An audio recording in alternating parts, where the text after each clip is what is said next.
And welcome, YouTube. We are live from Dundalk, Maryland, in the final home doubleheader for the CCBC Dundalk Lions in this glorious 2022 season. Welcome today.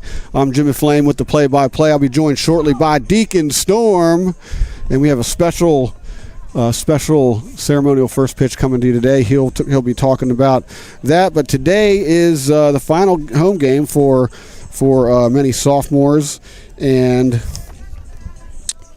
Kyle Hansel, Kenny Nichols, Sean Sinclair, Dole McNew, GT McGuy, and Ben Hall all listed here as playing their final home game. We'll have some little factoids about them throughout today's presentation. But thank you for tuning in once again. Please share this with your folks if you could.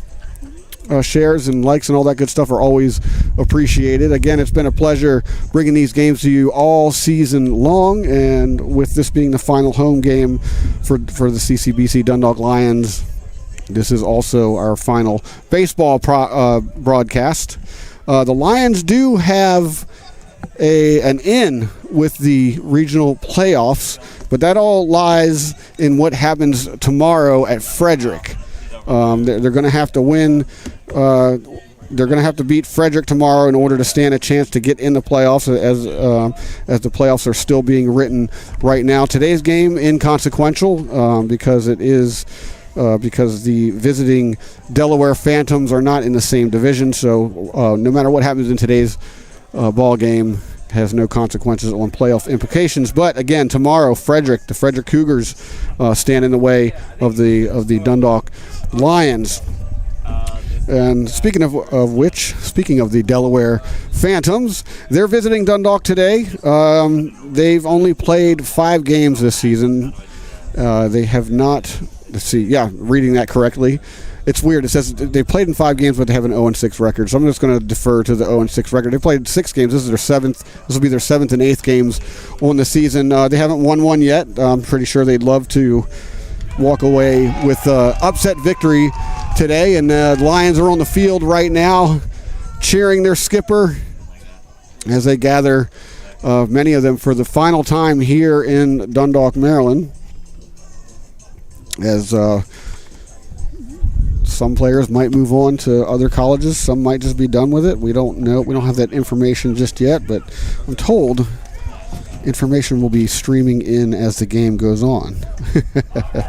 So, again, final game for our sophomores. Kyle Hansel, Kenny Nichols, Sean Sinclair, Dole McNew, GT McGuy, and Ben Hall. It's been a real pleasure watching these young men play this season, and the teams are coming out to line up for the national anthem and for the ceremonial first pitch. Hey, you going to hop on here, Deacon? Well, gotta think about the Yeah, they're going to throw the ball first. Okay.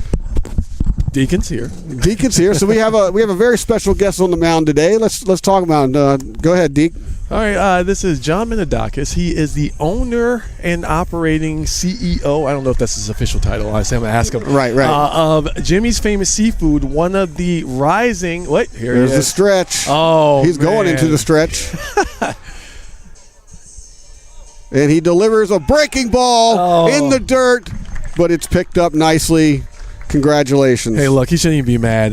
We're going to see a few of those pitchers, probably worse than that today. So, yeah, he owns and runs Jimmy's Famous Seafood. He's been all over the country, really, over the past couple years. So, as Jimmy's Famous Seafood has been rising in not only popularity, but in size, they just did some renovations, too, on their way.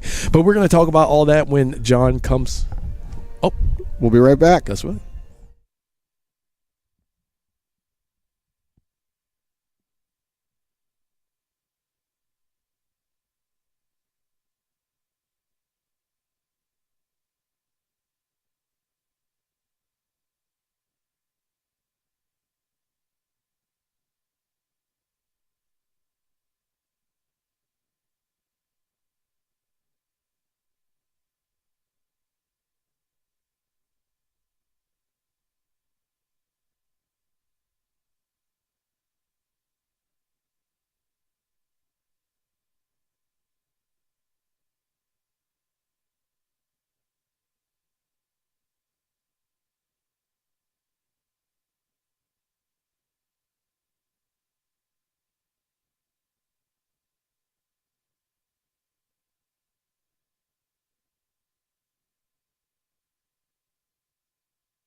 And we are back at the conclusion of the national anthem. We're still awaiting the lineups for today's games from both sides. Well, Delaware, they got here later than we all expected. I was going to mention that, yeah. Part of the reason. They're running behind, so with that, the lineups are also running behind. But Dundalk is in the field right now, getting their warm-ups in before the first pitch. You don't have lineups yet, do you? I do, yeah. Oh, we got some lineups over here, so I'm going to do them live on the air. So let me get over here. We'll just kind of talk through this, right, as we usually do. But again, the Delaware Phantoms were running behind. They got caught up in some traffic, and they just arrived like around 11:50, and then so we had to give them some time to get out in the field and get warmed up. And cards were not exchanged until moments ago. All right, let's do this. Yeah, I can pull up first names if you need. That'd be great. Yeah. So we got Martinez leading off for Delaware. We'll get a first name here in a second. Yep. And he is catching.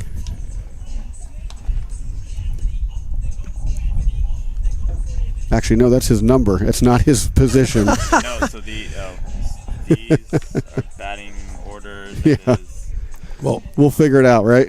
yeah, it's going to be kind of one of those games. Exactly. Everyone that's at least for the first part. Yeah. Followed by Georgette, and then Novice,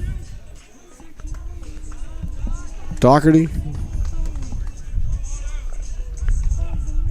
Rohrbach. As Martinez digs in for waiting the first pitch. Jonathan Martinez, there we go, thank you. It's teamwork makes the dream work. So Jonathan Martinez steps in for the first pitch, fires. Does he go? Looks down the line. That's first strike. Yeah, that was a pretty high pitch, but good. He swung at that. It was right in his line of sight. Good old high pitch, or good old high fastball. Adjusts the levels of the eyes, comes in low. He fouls it back for strike 2. Yep, right behind us. Anthony Georgette is on deck. Was it Number 4, correct. 0-2, that was way high. Outside the strike zone. 1 ball, 2 strikes to Jonathan Martinez. Here's the windup in the pitch. Inside swinging. He's going drop for ball. it, though. McNew picks it up, fires the first to complete the out. And that's a strikeout to start the game. Anthony Georgette steps in. And then Doherty's number 14. Don't mind me, I'm talking to the score. Yeah, he's talking to the our official scorekeeper. He's trying to get a little something. And then number 20, Rohrbach. Andrew Rohrbach. All right, cool. Here's a pitch. Fastball inside for a strike.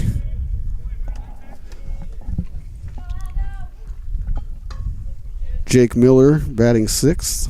Okay. That was a pitch it looked like it was right in the breadbasket, but no call from the umpire.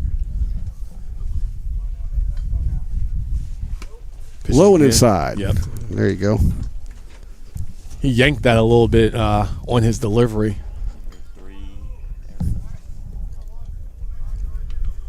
And we'll get the Dundalk lineup here in a second as we. Yeah, another high. Another high looked like a curveball. Just kind of left his hands probably not in the position that he wanted it to. 3-1 count, and here's the delivery. Strike 2. Count runs full to Anthony Georgette. And now we're moving over to the Lions lineup to get this scorecard filled out. There's a ground ball to third. Oh. Cannot handle it. It came in a little too hot. So Georgette reaches first here in the top of the first. Yeah, that was GT McGay over there on third. He tried to get his hands on it, wrangle it in, but it just hit that bounce, that field. Still a little bumpy out there. Yeah. Well, it's been like that all season long. The Lions know how to play this field usually, so that was an unfortunate bounce there that puts Georgette on first. Here's the first pitch. to Cedric Novice. Call the strike. Catching the outside corner there. Here's the windup. Here's the pitch. A little bit low. To Novice. Yep, one's across the board over there on the scoreboard. Thanks, Leslie. Looks like Aldo Mercedes is pitching today for the Lions. Here's a pitch. Ripper down to left field is going to drop in. Oh, did he? Now It's a fair ball. Looks like he blocked it in the grass there. That would have been a heck of a catch. I mean, a heck of a play as it is. So Novice reaches on a hit. Let's talk about Kyle Hansel on second base for a second. That ball came in hot from left field, and that could have spelled disaster, as we've seen quite a few times this season. But he was able to reel that one in too. Digging in, Jake Doherty. He's got runners at first and second with one out here in the top of the first. Phantoms have something going early on here. Swing and a miss. Little slider to the outside. Yeah, it seems like he wasn't too confident about that particular swing. It wasn't necessarily the fastest one, but could have been looking fastball there. Looks back, fires home. Curveball falls in there nicely for strike two. 0-2 to Jake Doherty. That's very nice. It had that height that could have confused Doherty, and it just landed right in the breadbasket of the catcher. This isn't the first time we've seen Aldo Mercedes on the mound. There's a swing and a miss in the dirt. McNew fires to second, catches him sleeping for a double play, inning-ending double play. So 2 strikeouts, 2 hits, no runs. Dundalk is coming up. We also got our special guest coming on. We'll be right back.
All right, ladies and gentlemen, Deacon Storm back here with some NJC AA baseball action. The Phantoms of Delaware taking on the CCBC Dundalk Lions, and I am joined here by my special guest, the owner of Jimmy's Famous Seafood, John Menadakis. How you doing, John? I'm great. It's great to be here. Beautiful weather.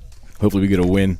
Oh, well, yeah, that is hopeful. The Phantoms came into the game today. They are 0-6. They're more of a club team, so, we're out here just to play some ball.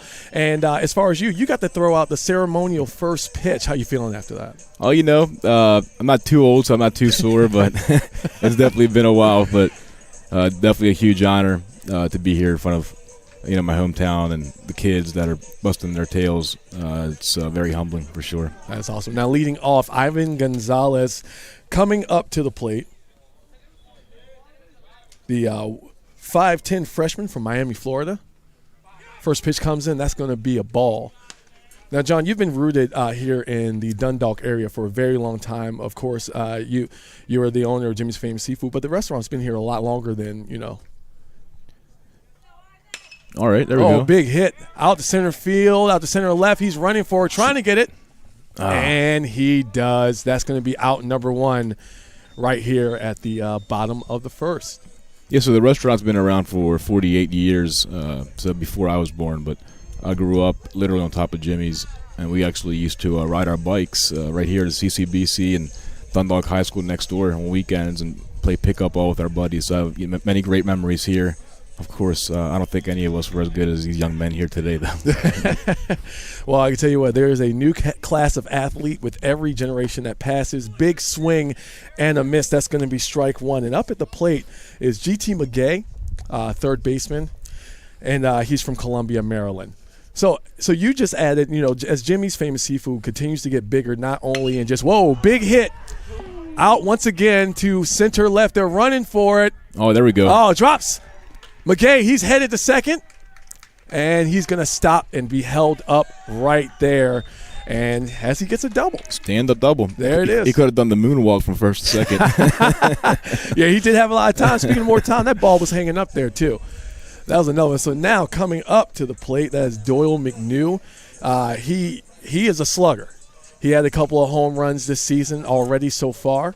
But back to the restaurant. Your restaurant has quite the social media following. Has been getting bigger, but also now you've added You've been renovating the restaurant and making it physically bigger. Yeah, we try to get better every day. Just like sports, you either get better or you get worse every day. There's no status quo, and we take a lot of pride in our brand and our job, and pretty much everybody that's working there has been there for many, many years. So it's a part of us, and just like the team gets better, we hope that we get better as well. That's great. Big pitch takes it, pops it up, and that's going to go foul behind us. Now, you and I, we do have a little bit of history. We both have worked for MCW Pro Wrestling, which is based in the Maryland area, and that's how we. So I've been in that restaurant, and a lot of the familiar faces that I've seen, they are still there.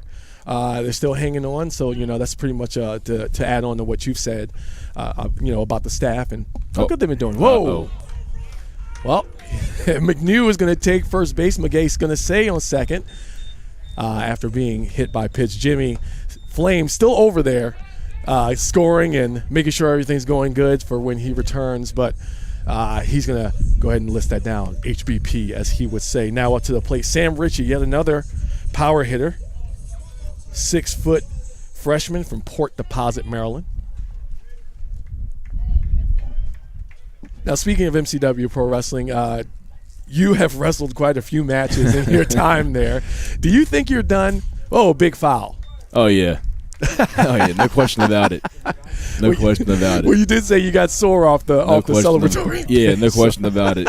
39 hits different from 29, that's for sure. So I have nothing but the utmost respect for the men and women that get in that ring a couple of days a week and do that job for a living. There's a different kind of sore. I've played most sports that are out there, and after being in that ring a few times, I can guarantee you there's no sore like wrestling sore. Yeah, that I can 100%. Me and Jimmy Flame can also attest to. So that's good. So now the 1-1 pitch is on its way. There's the pitch. Big swing, putting it out to center right, and it hits the ground. McGay is booking it over the third, and now the bases are loaded with one out here in the bottom of the first. And that's going to add a hit over to the Lions side. So you said you grew up around Dundalk. What were some of your favorite places to, kind of hang out? I mean, this is the same places that are there now, honestly. Yeah. Obviously, my buddies would come over and we would walk downstairs to Jimmy's, so we were living on top. But we would go to Squire's for pizza, for Harvey's for subs. Blockbuster Video right there on Merritt Boulevard on Nice. Friday nights. Many great memories. Pizza Hut right across the street there when they had the Book It program.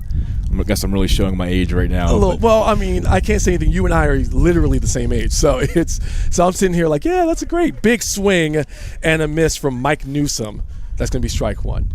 So no, I totally get it. Now, I grew up more around the Parkville area, so I kind of know that more. So it's good to have a little bit of a history lesson on what's been there for a very long time for some of my fans. And for some of my fans that happen to be watching, if you have not liked, subscribed, and or followed, that's going to be a ball one.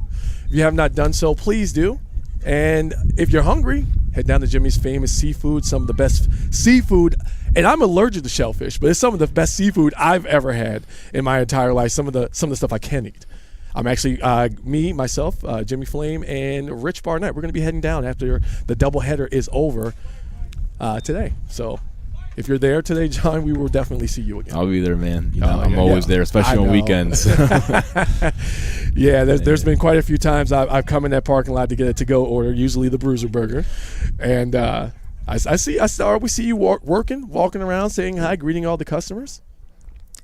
Yeah, I've been doing it a long time, and I love it, man. Just nothing compares to that. It's a great feeling, especially when you see the same faces weekly, monthly. Oh, yeah. And then, like you said, when you're walking around the parking lot and you see license plates from North Carolina, Virginia, Vermont, Massachusetts, Florida, just really makes you feel good and motivates you to keep going. No, definitely. You've had a lot of endorsements, not like official, but a lot of athletes have come out and said, hey, this is it right here. Jimmy's Famous Meals, you got that. That's going to be ball number 2. And you've got that. You got Jimmy's Famous Meals. You're able to ship your meals out pretty much around the world now. Well, around the country. Around the country. They got the little thing called customs that'll hold you up. Yeah, I had to back up a little bit. Yeah. You're not quite there yet, but you're working on it probably. Yeah, you mentioned that we do have a pretty big social media following, and a lot of times we'll get – there we go. Big hit out to left field is going to drop, and that's going to bring GT McGay home, and it looks like that's going to bring 2 home. Doyle McNew makes his way over along with GT McGay. And for a lot of these sophomores, it's going to be their final game with the Lions here at home. They do have a couple more games coming up. And as far as the playoffs go, they have a play-in that's going to be played. It hasn't been determined yet which teams it's going to be. Play-in on May 10th, and then the Region 20 playoffs begin on May 13th and end on the 15th. So while they don't have an end completely just yet, there is still something to play for, and they're going to play very hard here. Here's the pitch. That one's going to be high and outside. If this inning keeps going the way it's going, you're going to ask me to come back more frequently for commentary. We're gonna have to hire you. I mean, I'm not mad about it. Sorry, Jimmy, but that's going to be Kenny. I'm sorry, Kenny Nichols. He is up to the plate currently.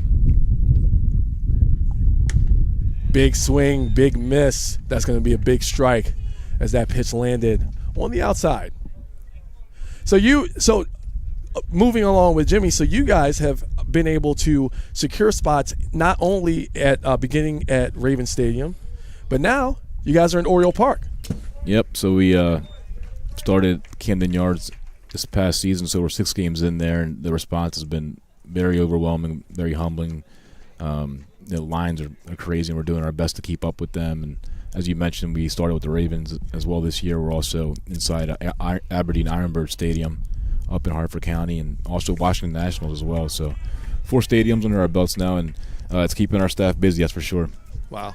So can we remove the opposing team dugout and we can pop something in there for you guys? I think that makes sense, right? I mean, something. Look, if we run out of product, it's a lot easier to get here than it would be to go to Washington. So. That is very true. Here comes the 2-2 pitch, and that is going to be tipped backwards over to here towards the fence, and the count's going to remain the same at 2-2. Still 1 out on the board, and there's 2 men on base here with the score being 2-0 Lions in the lead. I wanted to say firmly, but 2 runs in the first, that's not necessarily a firm lead. Here's the pitch, big swing, and that's going to be it.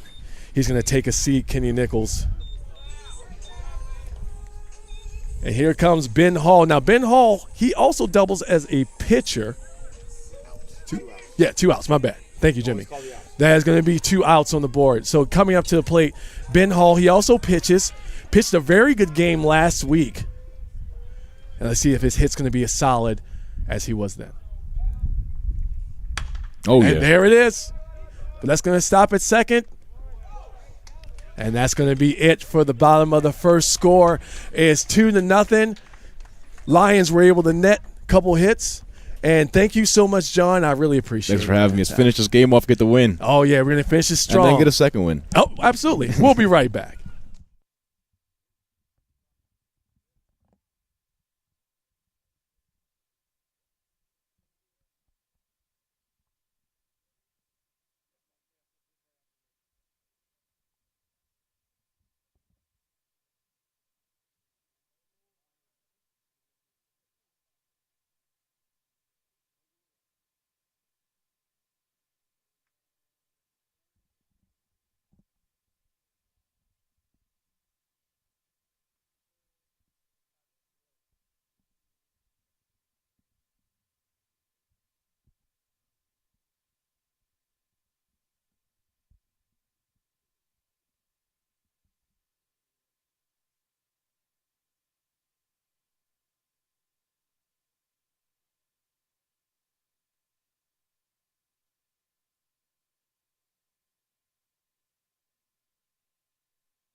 Two nothing ball game, top of the second underway. Leading off, Andrew Rohrbach playing first today for Delaware. There's a pitch high and outside. The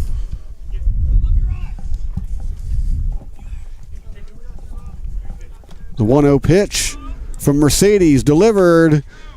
Catches the corner. 1-1 to Andrew Rohrbach. He put like his entire shoulder into that pitch. Did you see that? I did. A little lean going on out there. Yeah. Mercedes stretch, throws, swing and a miss. Strike two. Well, I'll tell you what, that pitching form, which I don't recall seeing from him, obviously because I've taken notice, it seems to be working. He's got a little bit more of a stretch. There's one in the dirt right there. Such as baseball, right when you say that, he throws one in the dirt. I know. We talked about that right before the broadcast started. Well, he does have a little bit more of a stretch going on for sure, and that one tails to the outside. Full count to Andrew Rohrbach. Still got impressive speed, though. Definitely some zip on that fastball. Here's the pitch. Oh, does not catch that corner, man. And he issues the walk. So Rohrbach is on with a walk here in the top of the second. Phantoms trailing 2-0, trying to get something going here. And that brings Jake Miller to the plate. He's playing left field today for the Phantoms. Rohrbach takes his lead over there. Mercedes looks in. McNew with the sign. And here comes the pitch. Runner's going. Swing. Missed. McNew from a knee. Throws it up there. Not in time.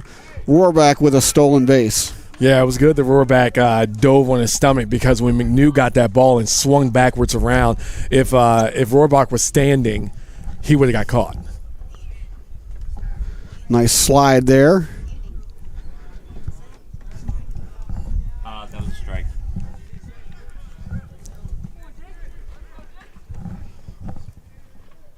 Helping out the official scoreboard keeper over there. Yep. Leslie. I mean, that was me last weekend too. So right. And there's a strike to the corner. Miller down 0-2. Mercedes looks back. Rohrbach takes his lead. McNew with the sign. And here comes the pitch. Fires it in. Gets a piece of it. It falls directly backwards. Oh, wait, that's a missed pitch. I thought he got a piece of it. It looked like he did get a piece of it. I mean, he definitely swung. But the way it bounced and as high as it went in the air, that... So that's a strikeout, but Jake Miller will reach first on the passed ball. as McNew unable to complete the play there. So still no outs. Runners at first and third now at the corners. How lucky of a bounce is that? Like, I think you'll never, ever see that in your life. Ever again. And up to the place number 19. I don't have his name yet. As I did, I mean, I'm not going to lie. I put in the wrong player in this position. And as you know, we're allowed a couple of gaffes per game. Correct. And if I'm not mistaken, that would be Wilton Castro. Wilton Castro. So it is Wilton Castro. Okay, so he wasn't listed on the defensive scorecard that I was looking at. So this is Wilton Castro. I did have him marked correctly. And there's another steal attempt. McNew fires. He caught him that time. Well ahead. So McNew gets up firing. And despite Jake Miller reaching on the pass ball, he's out now. So he goes down as the first out of the inning. And Castro yet to receive a pitch yet. Rohrbach's still on third. Takes his lead. Mercedes looks in. Fires home. Catches the corner for a strike. Man. That looked like it was way out of reach, too. But still in the strike zone. Catching the black. The black part of the plate is still a strike. That's all that matters. And a swing and a miss. Oh. Castro down 0 and goes down swinging on 3 straight strikes. Second strikeout of the inning. 4th strikeout of the game for Mercedes, who is just dealing so far. Yeah, this is a far cry from his last plate mound appearance here in Dundalk. Swing and a miss to Eric Blackwell, who's playing right field for the Phantoms today. Rohrbach takes his lead. Swing and a miss. Man, I tell you what, these people are being fooled. The Phantoms, I should say, are being fooled by Mercedes pitches. Well, with that new stretch that he's got, I mean, there's definitely a lot more movement on the ball. There's strike 3, so Mercedes strikes out the side. 1, 2, 3. So we saw a walk, but nothing doing. Dundalk 2, Phantoms nothing. We go to the bottom of the second. We'll be right back.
And we're back. CCBC Dundalk Lions baseball on a gorgeous Saturday afternoon. A little cloud overlay here, but the temperature is right there in the mid-60s.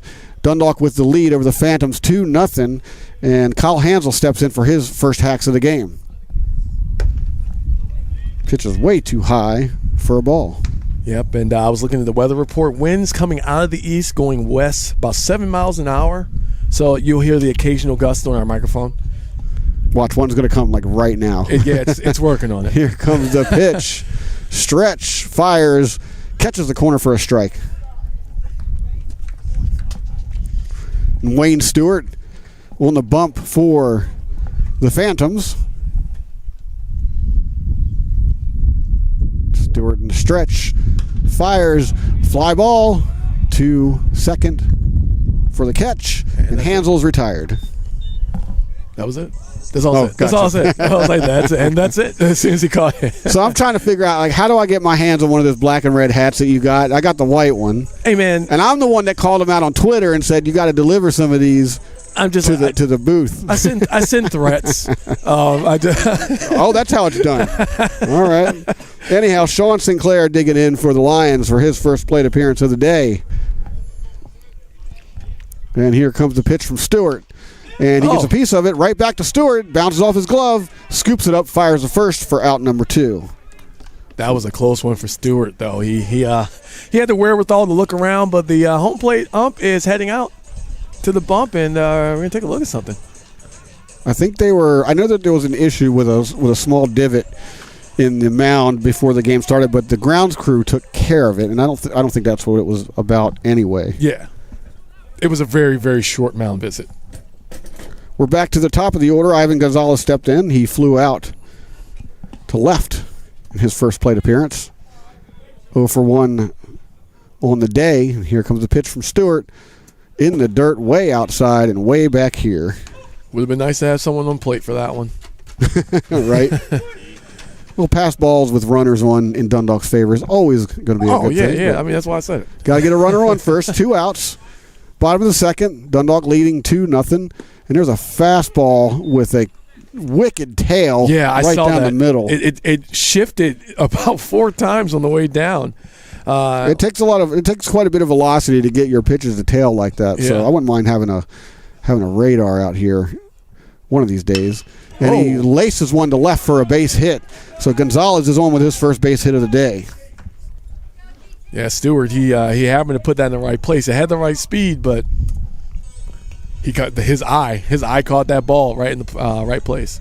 GT McGuy doubled in his first plate appearance, 1 for 1 on the day. He also scored as part of that 2-run shot from Richie back in the first. Oh yeah, he was booking it earlier. Stewart looks in, and Gonzalez takes his lead. Stewart fires back to first. Gonzalez is in there. It's a nice pickoff move, I got to say. Yeah. I mean, it's no Doyle. Is it Doyle McNew? No, it's not McNew. Who had that real nice snap? Who is that? It's not. Who are we talking? It was in the last game too. I remember it was just like it was kind of crazy. I can look at my score sheet, but I mean, here comes the pitch. There it is. Pass ball. Gonzalez is going to advance on a pass ball. So Dundalk's in business here in the bottom of the second with 2 outs and a runner at second. GT McGuy. All right, if I can, I would give a couple of facts. This is going to be the last home game for him today. For many players. Yeah, for many. He is one of them, and he came here as a transfer from Mount Alu. What are you doing here, man? That is hilarious. My mouth wasn't working. Mount Aloysius. Thank you, Mount Aloysius College.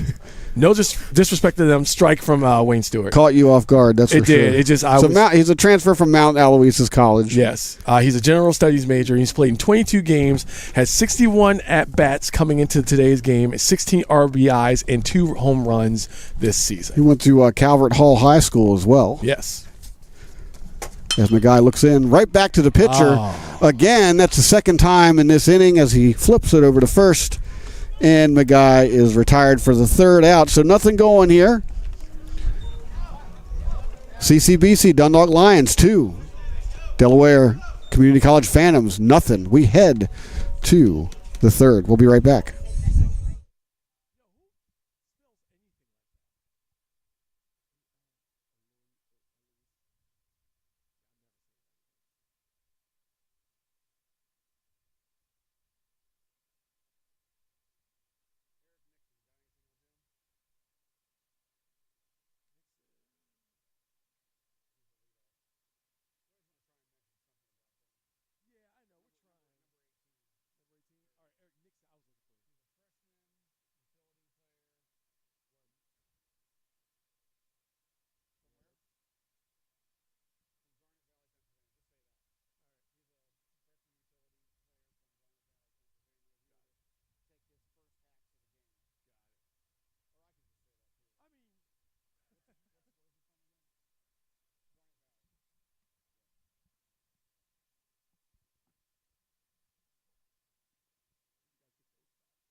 The guy's showing off the arm there a little bit in that coming down throw, just throwing from the knees, just a laser right out there to second. I saw that. Yeah, leading off for the Phantoms, Eric Nixon, the Garnet Valley, Pennsylvania product. He's a utility player, and he's going to take his first swings of the game right here against Aldo Mercedes, who already has 5 strikeouts early on here.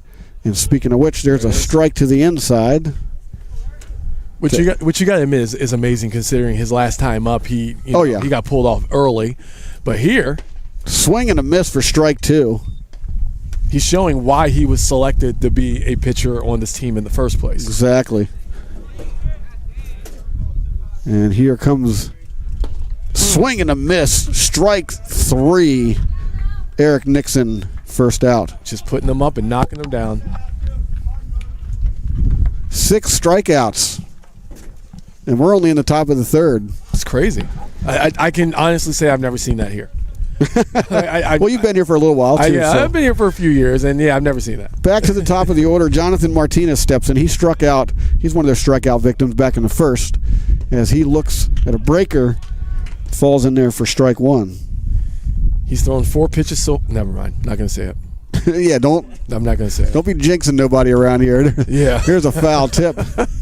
Strike 2. Yet another conversation we had before this game started. Exactly. Yeah, we had quite a few of those. You want to here's the taboos. We're not going to go here or here. You want to keep the people informed because we don't have on-screen graphics, but geez. It gets under that one, fouled to the right side and just behind us. Aldo Mercedes. He's just dealing today. That's all there is to it. He's kind of looking a little bit like Bruce Zimmerman out there. Yeah. Swing and a miss in the dirt. McNew with the tag to complete the out. Strike 3, 2 outs, and that's 7 strikeouts. It is for Mercedes. All right, now's a good time to let's start a strikeout countdown. Over under 12 strikeouts today. Over. I'm going to go over. Over. Everybody's going over. Yeah, okay. Going over. There's a fastball popping high to the outside. All right, now I can say it. Every pitch he's thrown except for that one in this inning has been a strike. There you go. Now I can say it. Now you can say it. Exactly. And there's a fastball catching the corner, but nope, for a ball. I have no idea what kind of English I was using there, but it was something. We have our own language up here, man. And there's a fastball for a strike to Anthony Georgette, playing second base today. He did reach second base back in the first inning. And there's a strike to the corner. 2-2 count, 2 outs, top of the third. No one on. Phantom's looking to make something happen here. Swing and a miss. He strikes out the side. 3 up, 3 down. Aldo Mercedes, 8 strikeouts today so far. Can I say something real quick? Go for it. He threw 13 pitches when he was up. 11 of them were strikes. Did I say strikes? 11 of them were strikes. And he struck out all 3 batters. There we go. I told you, we have our own language. Dundalk 2, Phantoms nothing. Bottom of third coming right up.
Doyle McNew leading off the bottom of the third for the Lions, who lead this one 2-0. Phantoms visiting Delaware Community College. Beautiful Dundalk, Maryland. The wind is picking up just a little bit now, but I love when you say beautiful Dundalk, Maryland. It really paints a picture for the people watching. Wayne Stewart with the delivery. Swing, gets a little piece of it for a strike to Doyle McNew. I'll tell you what about Wayne. He's been doing a really good job, even though he's currently down. He's given up 4 hits. He's doing a really good job. He's got a great curve and a great fastball. Yeah, he's got a little something on that fastball, that's for sure. Stewart looks in, fires home. McNew swings right through it on a ball that was destined for the water. Oh, yeah. Yeah. Like wherever it is way back there. Just let it go. Right. 0-2 count outside, and that one bounces back this way for the first ball. This is a truly unique field that you just never know where that ball is going to go once it hits the ground, ever. Yeah. Decorated with dandelions and all that good stuff. Love it. You can laugh, it's fine. No, I did. The 1-2 count. McNew looks at the pitch, swing and a miss. Wow. Blew that one right by Doyle McNew as he's retired for the inning. Talk about having a tail on the ball, man. And that's the second strikeout for Wayne Stewart today. And Sam Ritchie, who singled back in the first inning, steps in. He's also got 2. He also drove in McNew and McGuy for the lone 2 runs of this ball game. Here's the pitch. Tails outside. Ball 1.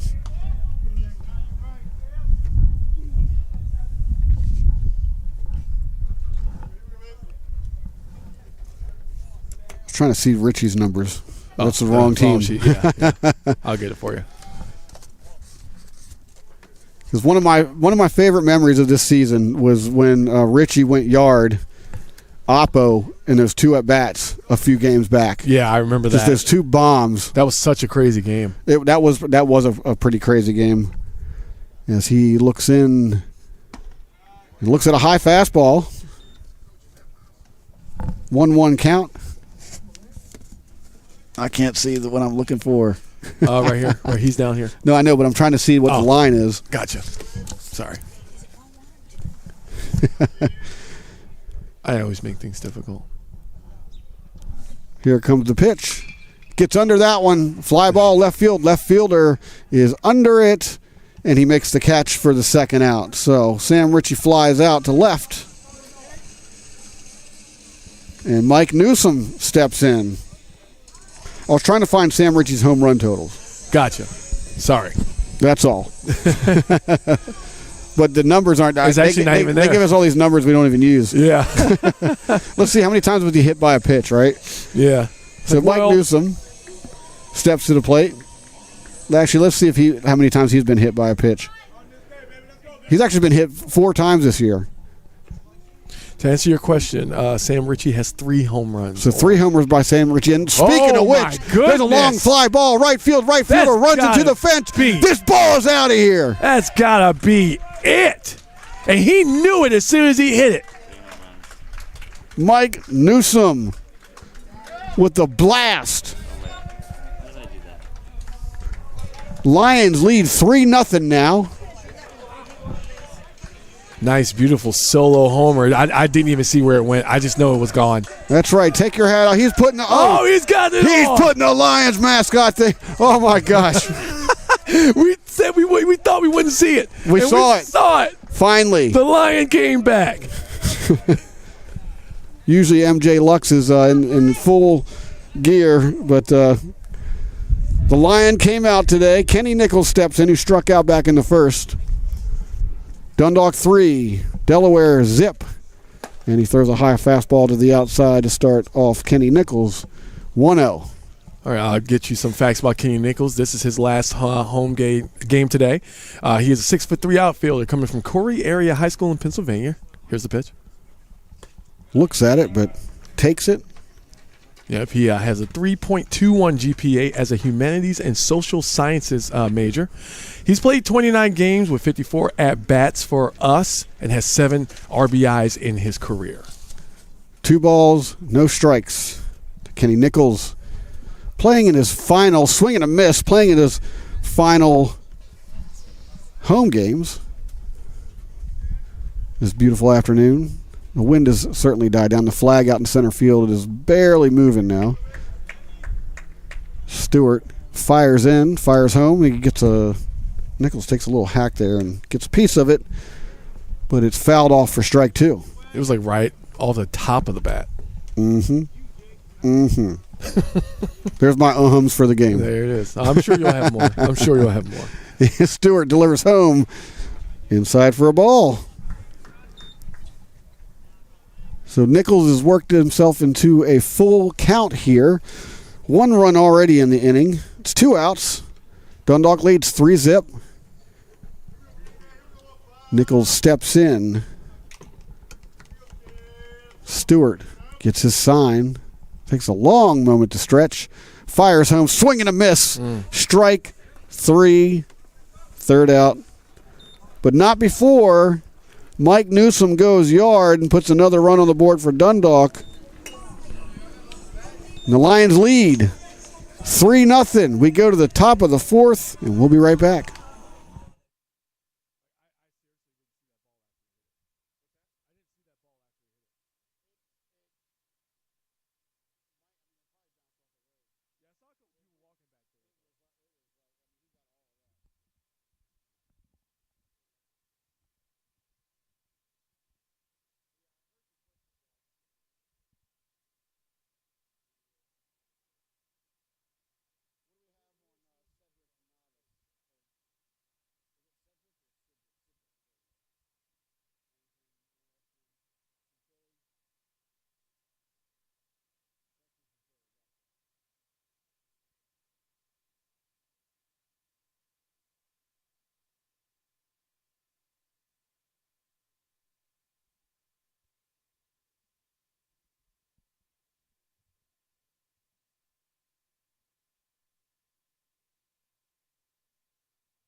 Aldo Mercedes still on the mound for Dundalk. They lead this one 3-0. Top of the 4th, and leading off is from Philadelphia, Pennsylvania, the freshman Cedric Novice, who singled back in the 1st as the top of the 4th is about to be underway. Novice taking a little break here, gets his signs from the third base coach. Mercedes with 8 strikeouts so far. Putting on a clinic out there. And he drops one in for a strike to start the inning off. The Novice, he has 10 at-bats. So far has only netted 1 hit out of the 6 games in those 10 appearances. There's a ripper down to left field, drops in for a base hit, and just like that, the baseball gods have spoken. As soon as we start talking about somebody's 100 average, he's just increased it dramatically. That's his 2nd hit of the season. Every time. Every single time. Every single time. So this next batter, Jake Doherty, must have 1 million hits, right? Yeah, so many. He's due for another one. Anyhow, at third base, he struck out back in the 1st. What do you got on Doherty?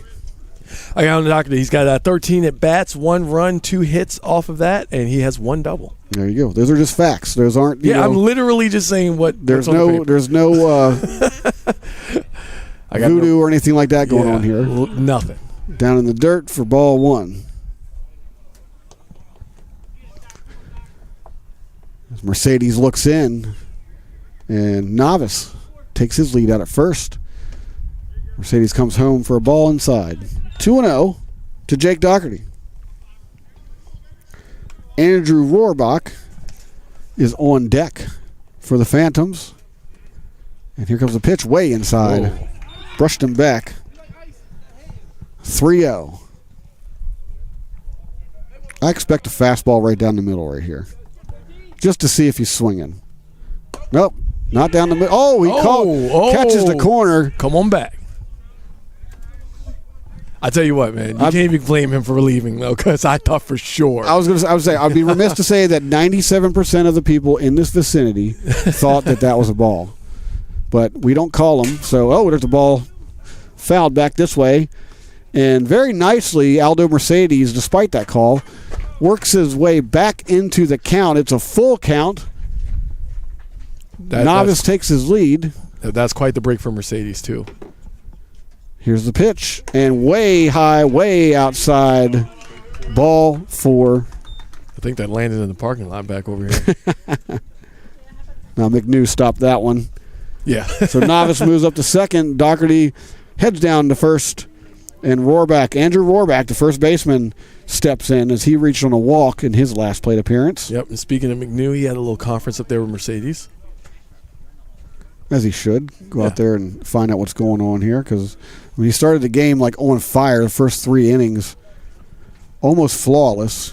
Did give up some hits here, but those 8 strikeouts. There it is.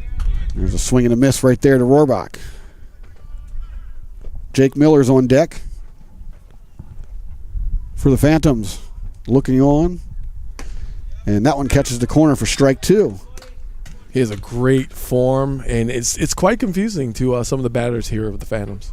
It's been a little bit, but like Stewart, his fastball has kind of a tail to it too, and that could be. And did he go? And he says he would. Oh no, he did not go. Yep. Sorry, I thought that the field umpire actually signaled strike. He was going through his hand signals before he got to the final one.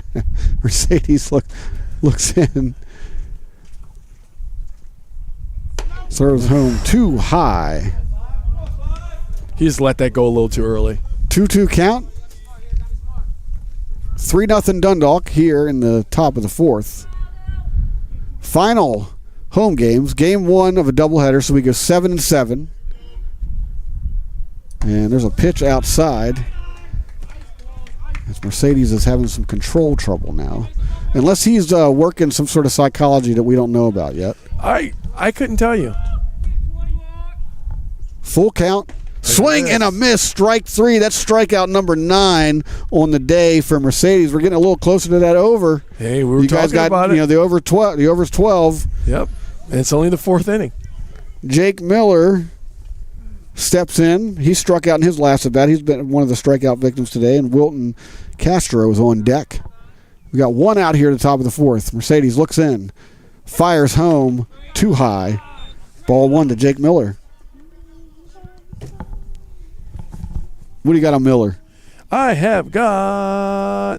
He's right there. He is? Okay. I was like, where's he at? New team to us, ladies and gentlemen. Just letting you know. Yeah, he's got 2 at-bats, no hits so far. There we go. There's a strike right down Broadway. 1-1. Now just keep in mind, everybody, this team has only played 6 games. They're a club team, so they've only played 6 games. So there's not many stats to talk about when it comes to a player. High ball. And I was going to say, you got to give them credit. Being a club team coming in here and playing an established, junior college team like, the Lions. And trailing 3-0 is not anything to be disappointed in. Not at all. I mean, they definitely would rather be in the lead, I'm sure. But, I mean, they got to be feeling good in that dugout. There's a strike right there. To be hanging, thus far. Yeah. But the Lions, they got to make sure that they don't let this one slip away. They got playoff hopes coming up here towards the end of the season. When they play Frederick tomorrow, and their playoff hopes rely on those games, on the outcomes of those games at Frederick. Umpires, I guess they were checking to see if he was hit, and the umpire deferred the call to the field umpire, who said no, he was not hit. So another full count for Aldo Mercedes as he looks in and fires home. Drops it in there for a strikeout number 10 on the day for Aldo Mercedes. Yeah, we're hitting that over. We are witnessing ourselves. We've got a real treat going on here today. And speaking of which, make sure everybody out there in YouTube land gets in the comments. The chat is wide open. Get us your shout outs in, and make sure to hit that subscribe button so you can be notified every time we go on the air with CCBC Dundalk Lions Sports. And there's a pitch inside for a strike to Wilton Castro. Runners take their leads. Infield playing a little bit, or actually infield at normal depth, rather. There's a swing and a miss right there. 0-2. That ball came in very, very high. And very fast. Yeah. Maybe it was the speed that threw him off that made him swing. It definitely was. Yeah. Definitely was. And there's a fly ball, right field. He's under it for the catch. Out number 3, so nothing going here. 2 more strikeouts for Aldo Mercedes. We head to the bottom of the 4th. Dundalk 3, Delaware zip. And we'll be right back.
And we are back. Bottom of the 4th. If you're watching on camera, Cedric Novice was having a little bit of an issue getting his gear back on to jump in there at catcher, but we're underway now. Dundalk with the lead, 3-0 here in the bottom of the 4th, and 10 Ben. Yeah, there you go. Ben Hall steps in for his second at-bat of the day, and he gets under that one. Center field, high fly ball, center fielder charging in, gets under it. He makes the catch. Ben Hall retired here in the bottom of the 4th.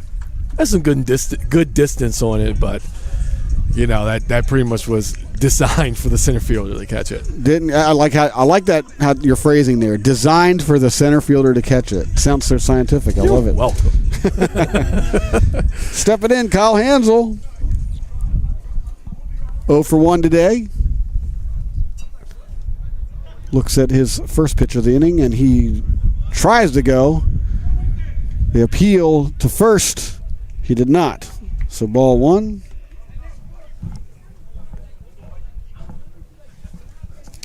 I'm sorry.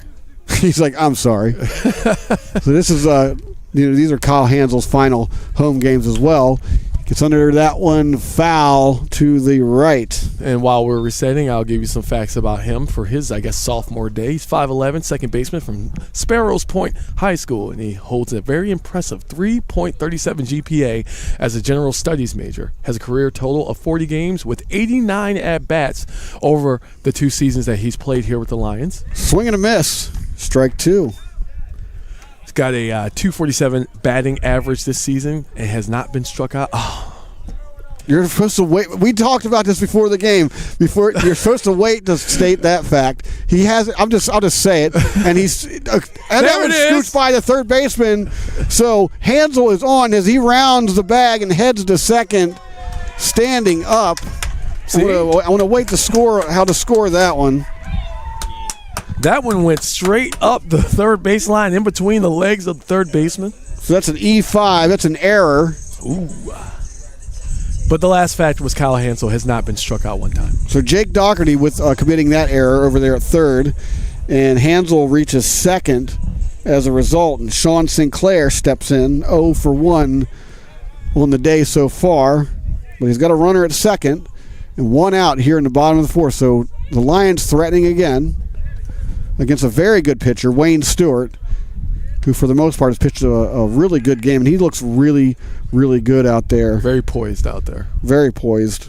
I've seen a curveball, slider, it looks like, and then I'm thinking a four-seam fastball from him today. I'm only saying four-seam because the ball stays up in the zone when it does, like that one right there. I was just about to say, just like that one. Those two-seamers have a tendency to kind of drop a little bit. You know what I mean? But real quick, some facts about Sean Sinclair. He is also a sophomore playing his last games at home today. 5'6", second baseman, shortstop from this area, from Baltimore, general studies major. And he's played in 19 games with 26 at-bats. 1-1, Sean Sinclair. Thanks for that information. You are welcome.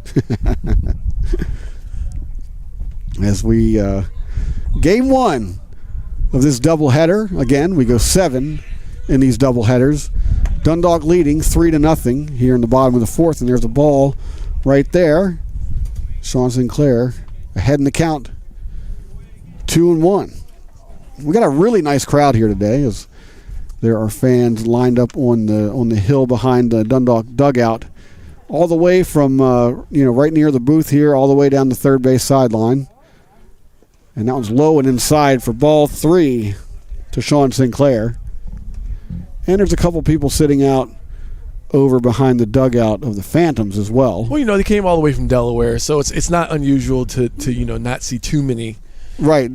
Some of these more traveled teams, you tend to see less over there, but it's always good to see people out here watching baseball on a Saturday afternoon anyway. And there's a swing and a miss. Got a full count now. On an excellent fastball to the outside corners, Wayne Stewart works his way back into this one. Full count, runner at second, 1 out. Stewart looks back, fires home. Goes for the corner, but there's a rope right up to center field. And Kyle Hansel is going to round third to put Dundalk up 4-0 on an RBI single by Sean Sinclair. Yeah, he had time. Did you see that healthy trot from in between third and home plate? It was kind of mesmerizing. That's why I kind of stalled. I'm like, wait, what are you doing? You're supposed to be running. But he kind of trotted around third like, hey, I'm coming home. Yeah, he had that ball, though. That ball was hit perfectly. Perfect placement and put in a place where everybody had trouble getting to it. Ivan Gonzalez steps in. He's 1 for 2 today. What's that? 6 more runs. There you go. I heard that. Mercy rule, 6 more runs, and then we're talking mercy rule here, but we're not close yet. Yeah. Stewart throws to the outside for ball 1. I try to never mention it until we're within 3 runs. Right. Yeah. Right. And there's 2 people on and like a super strong person bat. I should probably say it now, but this is the rule.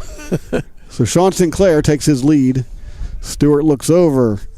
Gonzalez takes a swing, and it's foul down the third base line. Just a couple more inches to the right, it would have been good. He really got under that line drive right there. Sinclair might have been able to score from third had that been fair, as Jake Miller out there hasn't really shown Dundalk or given them any reason yet today not to run if a ball's hit that way. But then again, it's baseball. Anything can happen. That's right. There's a ball right there, 2-1 to Ivan Gonzalez. Looks in. Looks to first. Fires home. He's off and running. There's a high fly ball to the shortstop. Shortstop's under it. He makes the catch. And Sinclair has to trot back to first. That put out by Jonathan Martinez. Yeah. Sinclair was pretty much standing on second. That's how long that ball was up in the air. Right. But then it was called. You had to go back.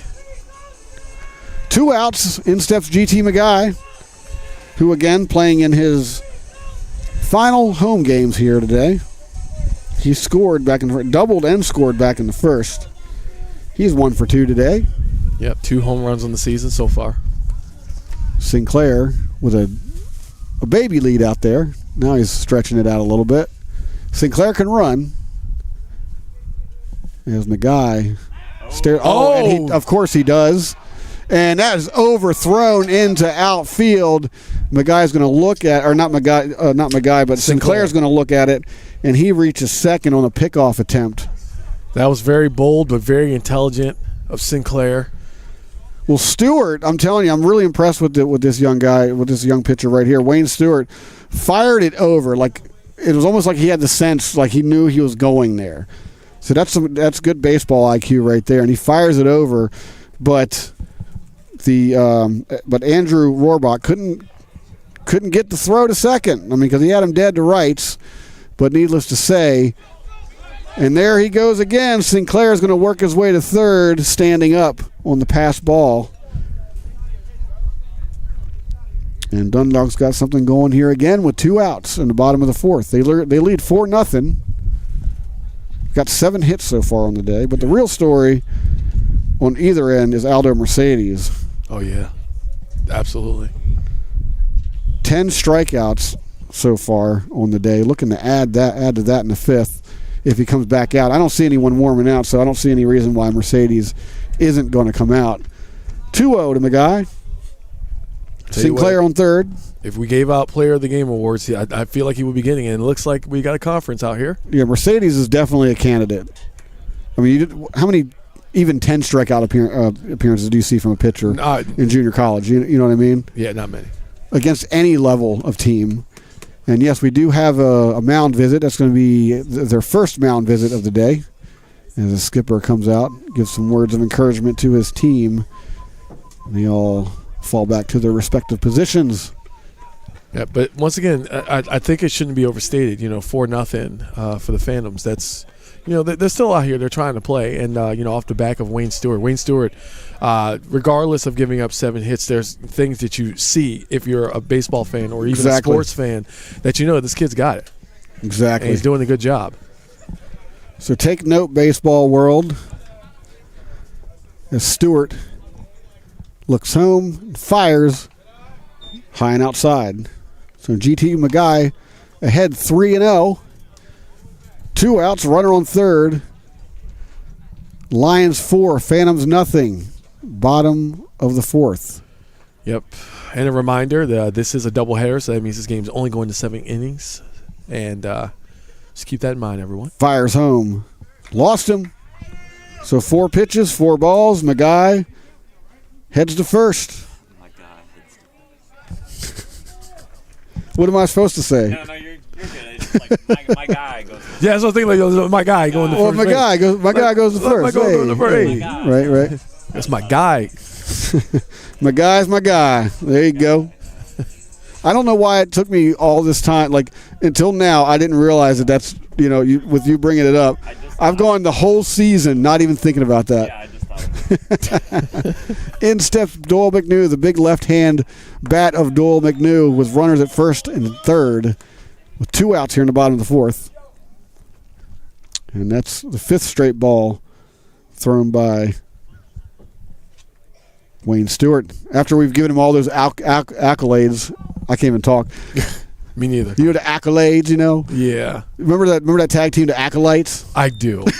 I don't know why. How could I ever forget? Why did that just pop in my head? It was close. It's like 3 letters off. Because we're going to Jimmy's Famous Seafood afterwards. We are. We sure are. And it's kind of like the mecca for pro wrestler dining. You know what I'm saying? Yeah, I'm going to destroy some sushi from Jimmy's. And you think give me that jambalaya, man, for real. Yeah. Fires over to first, and here he comes running home. Heads up play by Sean Sinclair, stealing home on the pickoff attempt. Lions extend their lead to 5-0, and good heads up running there by Sean Sinclair as McGuy. He gets on second. I mean, that's moves to second. Yeah, spectacular play. McGay. He draws the distraction.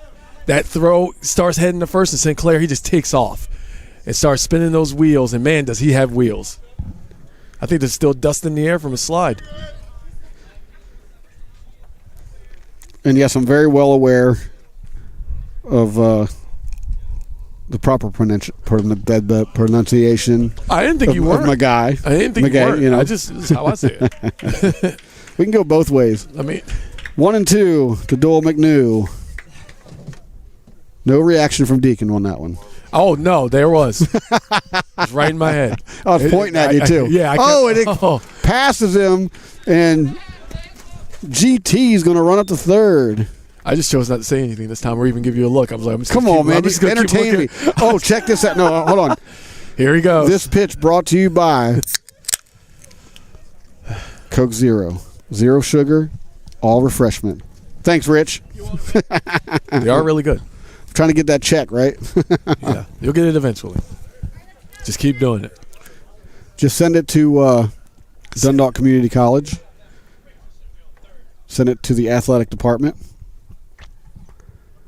Here's the pitch. And he rips one right up the middle for a base hit. And that's going to score GT McGuy. You know what, man? That ball, it hit the ground and it bounced. It was like a skipping stone, the way that bounced. And there was no way you can get your hands on it until it decided to slow down. Well, the fielders didn't have a chance either way, as McNew placed that one on the ground where nobody was. Hit him where they ain't. Yep. Sam Ritchie steps in. Flew out to left in his last plate appearance. Singled back in the first. He's having himself a nice little 1-for-2 day so far. 2 outs and a runner at first. Stewart looks in. No one's warming up in the bullpen for the Phantoms, so he gets under that one. High fly ball, deep right field. Right fielder tracking it. He's under it. Makes the catch for the third out, so Sam Ritchie's retired, and along with that, Dundalk Lions, bottom of the fourth, are retired as well. But they put up a couple more runs, 3 runs actually in this one. They lead 6-0. We head to the top of the 5th, and we'll be right back.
Top of the 5th.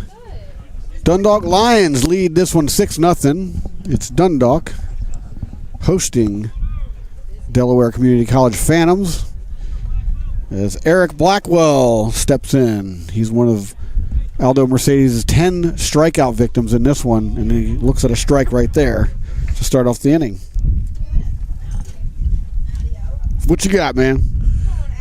I'm thinking, but I don't want to say it. Just say it. Gets under that one, and it's going to drop in for a single as Blackwell reaches here. Start off the 5th inning.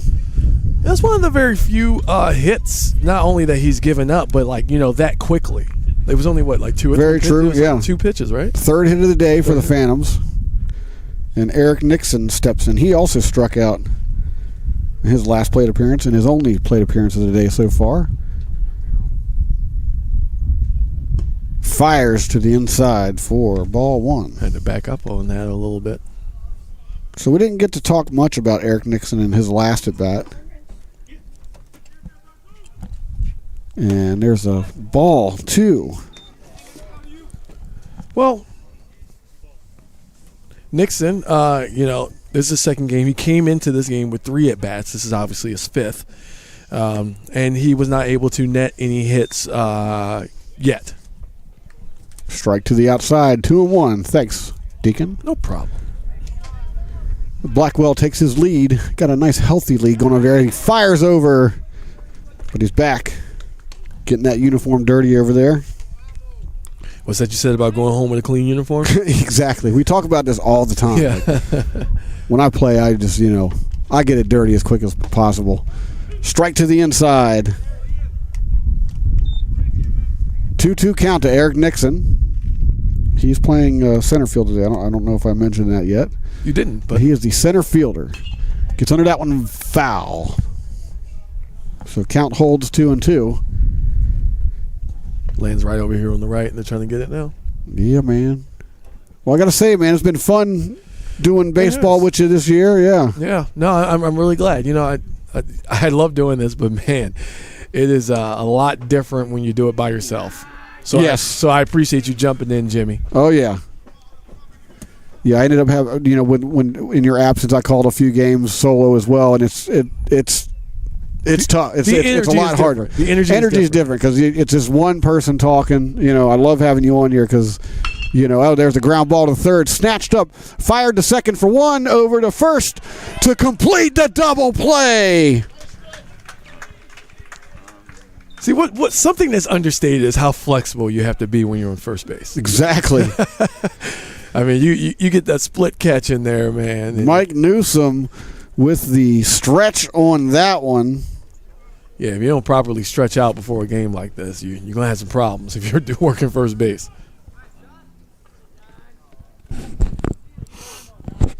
We go to the top of the order. Jonathan Martinez struck out twice so far today. 2 of those 10 we were talking about.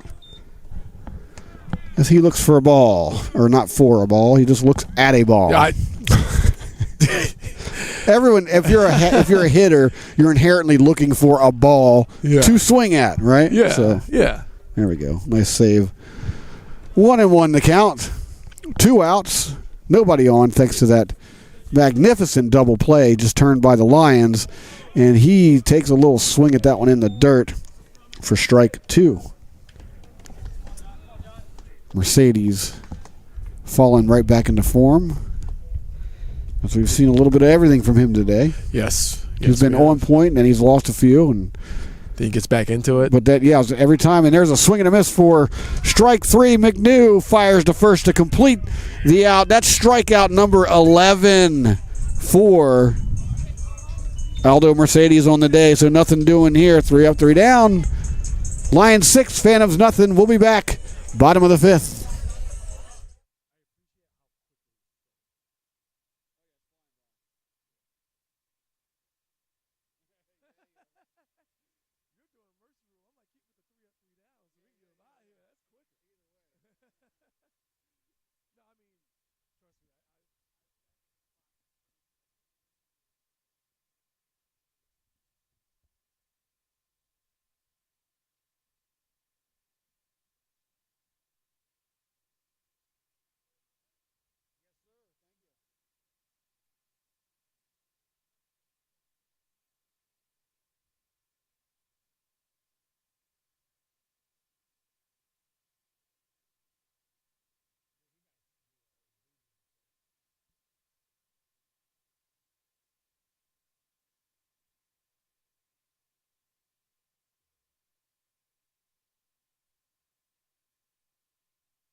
bottom fifth, we have a substitution to announce here as Damian Rivera, number 17, steps in for the Phantoms, and Andrew Rohrbach has a seat today. So number 17 in for 20 for those of you keeping score at home. Make sure you jump in the chat.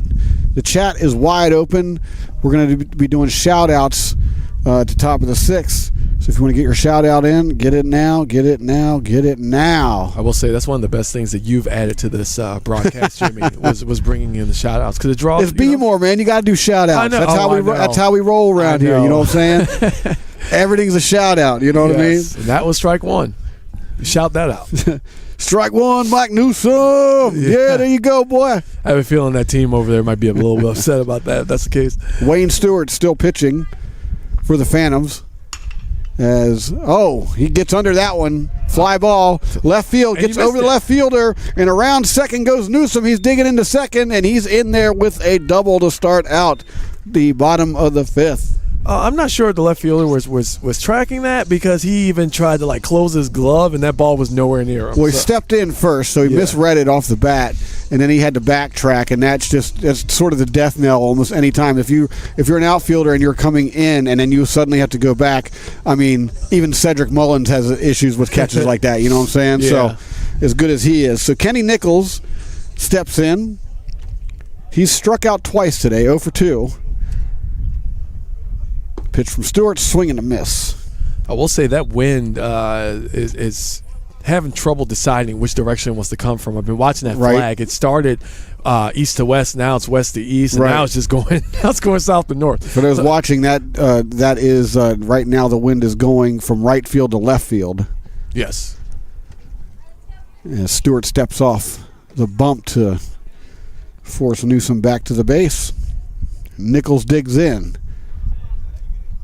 6-0 Lions. Here's the pitch. Gets under that one, fouled straight back. Behind us, hits a tree and rolls softly into the grass. Yep. Peacefully. Peacefully. Into the welcoming arms of a dandelion. That's the second time you mentioned dandelions. I love dandelions, dude. But I'm going to give a shout out to the Dandelions. The Dandelions. That sounds like a band, the Dandelions. You know what I'm saying? Like it's completely misspelled. Like there's an A and E. And they're really somewhere. bad. Yeah. Oh, God, yeah. Here he's going for the steal. Fires to third, and he is in there. Newsom with a stolen base. To third, he's going to run home. He's going to score on the passed ball. Dundalk extends their lead 7-0 thanks to Mike Newsom's hustle. Well, Newsom and the third baseman of the Phantoms, they both collided. He landed on top of Newsom, but Newsom got right back up because that ball sailed far behind him, and Newsom made it home. So that was Cedric Novice with the throw down to third, down to Jake Dougherty, who couldn't come up with it. Yep. Needless to say, resulting in a Lions run as they lead 7-0. No outs still here in the bottom of the fifth. Well, while we're waiting for that, I'll throw some facts for Ben Hall. This is his final day here. This is Kenny Nichols. What? Oh, I heard that. You know what? That's Ben. That is Ben Hall. How did he? Where did he appear from? Kenny Nichols was struck out. Yeah. Oh, okay. So we do have. Okay, I'm sorry. I was reading the scoreboard there. So we do have one out. Ben Hall. My gosh. if we could only get it together around here once in a while. So 10 Ben Hall is it. So go ahead. Let's hear your heartfelt.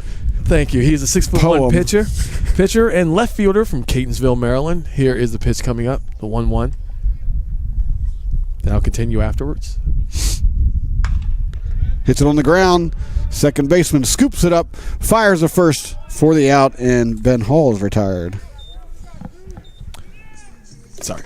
I'm just looking at something else. Okay. You'd mentioned Sparrows Point High School earlier. That is right here. Yeah, so that was Kyle Hansel. I went to I visited Fort Howard yesterday for the first time in a couple of years. Mm-hmm. You know, with all the dungeons and stuff. Yeah. And it was really cool just going out there and just chilling out and seeing all the families out there picnicking, and you know, it was a beautiful day to visit Fort Howard. So very historical spot.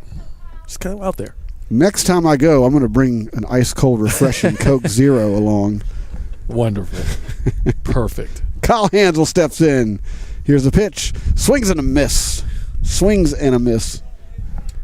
swings. I said strikers. I said strikers earlier. So I mean, we from B-more. We can say it like that. It's all good. 0-1. Swing and a miss. You like how I said it that time? I did. I let that one breathe for you. Rich Barnett now covering the scoreboard duties. Of course, me, Deacon, and Rich Barnett will be heading to Jimmy's Famous Seafood at the conclusion of Game 2 today. I cannot wait. I'm just saying, like, if y'all listening out there, you want something to do, come holla, come say what's up. Give us a personal shout-out in person at Jimmy's Famous Seafood after game number 2. It'll be very easy to find us. We're wearing... Swing and a miss. Uh-oh, he's going for first, though. On the drop, picks it up, fires the first to complete the out, but not before Dundalk puts up one more. They lead 7-0. We head to the top of the 6th. Shout-outs coming up. We'll be right back.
Shout-outs. What up? Top of the 6th. You jumped. That startled me. Dude, that's my lifelong mission, is to startle you with every inning. Aldo Mercedes still out there working on a crazy pitch days. He's got 11 strikeouts so far. We got shout-outs coming up. What's up, Deacon? I'll give a shout-out, because since you guys did not deliver in the comments, I got a shout-out for my cat. She's hanging out, Cat Angel. Oh, yeah. Swing and a miss. Angel's hanging out. Shout-out to my pops. He just had a birthday. Happy birthday. Yeah. There you go. He just had a birthday. We don't have to sing for him. He won't like it anyway. And and shout out to this amazing Lions team this year. I've had quite the thrill commentating and calling their games. What about you, Jimmy? What you got? I ain't shouting out nobody. All right. I'm a gangster like that. No, I'm kidding. I want to give a shout out to my cat who went outside for the first time last night, and it was the cutest thing I think I've seen in a long, long time. That was pretty cool. So yeah. Big old shout out to Peaky, my cat. I know my cat's listening. I want to give a shout out to Jennifer Robbins, who's probably sitting at home right now listening to this wonderful broadcast. She usually comes and hangs out. And there's a strikeout number 12 on the day for Aldo Mercedes. So we're right there at the over-under. I'm so glad I said over. I'm so glad. There you go. There you go. Shout out to the entire crew here. Shout out to everybody that's been coming out to games supporting the baseball team. Yeah, we all that stuff. Shout out to Leslie and Rich keeping the fort down. Yep, and I believe in between games, Rich, we're recognizing all of the sophomores that will be departing this year. So we're going to recognize them in between the games or right before the start of the second game. But, of course, as normal, I believe that second game is going to start about 30 minutes roughly after this one ends. So Kim Newsom jumped in the chat. Kim Newsom said, "Let's go Lions." There you go. Yeah. So shout out to her. Shout out to Kim Newsom. What's up? Thank you. And don't forget, we got a doubleheader, so you got time to throw those shout outs in. We got another 7-inning matchup coming after this one. It's high and outside. 2 balls and a strike to Cedric Novice. I got another shout out. Shout out to Carla Gonzalez. She popped up. She hasn't been here in a little bit. She's got some big things going on, but she used to photograph for the Lions. Oh, yeah, she popped by earlier. Yeah. No, that was cool seeing her. Yeah. She's still right behind us. Too high. He loses him on a walk.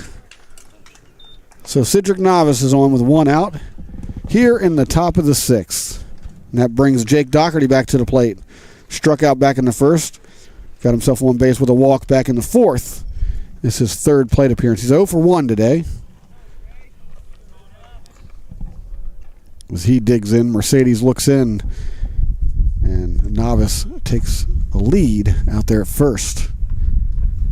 Mercedes fires home a curve. That looked like a 12-6. I don't think there's a more perfect pitch than what I just witnessed coming out of Mercedes' hand. 12-6 curve, yeah. Right down the middle. Yeah. And that's one of those, the 12-6 doesn't move east-west. It's a north-south breaker, you know what I mean? Kind of the classic curveball, the one where you throw with the wrist snap. You know, a lot of people don't throw those anymore because of the pressure it puts on your wrist. You know, going for more of like a screwball type delivery with the pronation of the wrist and all that stuff. And that was it. There it is. There it is. Strikeout number 13 on the day for Aldo Mercedes. Doherty has a seat, and Damian Rivera steps in. He, of course, is in for Andrew Rohrbach, who started this game. He struck out in his last at-bat and reached on a walk. And this is Damian Rivera's first at-bat, his first plate appearance of the day, as he looks at strike 1. Coke Zero, yum. Swing and a miss. That's something you'll never get on the broadcast on television. Heard that? I did. We all did, Jimmy. You know what one of my favorite things to do is when I'm driving around or whatever? I'll be driving around and I'm just like, I'll be thinking about, oh, there you got a piece of that foul. Count remains 0-2. And my lady thinks I'm crazy because I just drive around and I'll just be making up jingles, right? Yeah. Like we'll drive by a store and I'll be like, 7-Eleven is the place where you and all your friends should go. I mean, it's a little long, but look, you never know. It's supposed to be. You never know when you're going to get the one that sticks, man. You never know when you need that hot dog. Make sure you stop by 7-Eleven. Get you a big bite. And that is strike 3, number 14 on the day for Aldo Mercedes. Have yourself a day, my man. Dundalk leads 7-0. We head to the bottom of the 6th. We'll be right back with more jingles.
Bottom of the 6th, Lions lead 7-0 over the Phantoms. And Kim Newsom's back in the chat. Awesome game, Lions. Number 19. Number 19, of course, is Mike Newsom. And Kim Newsom also says, shout out to Deacon Storm and Jimmy Flame. Great commentary all season long. Thank you so much, and thank you for tuning in all season long. Here comes the first pitch in the dirt behind. Did I miss another shout out? To Sean Sinclair. No, I wouldn't. I'm just full disclosure. I couldn't remember his last name, so I didn't want to totally butcher it. Doing a shout out to our guy over here working the overlay, working the official stats. He's the official scorekeeper, and also responsible for the overlay that you see here on the broadcast. Andy Beaton's been with us pretty much the entire season. Yep. What up, man? I hope you come back, and if after today, we got to stay in touch. Because I know you got Orioles season tickets. I do too. I'm there all the time, my man. Yeah. So we got to stay in touch over there at Camden Yards. Someday I'll see you guys when I'm stumbling in there. Yes. 1-2 gets under that one, foul to the right side. Sean Sinclair.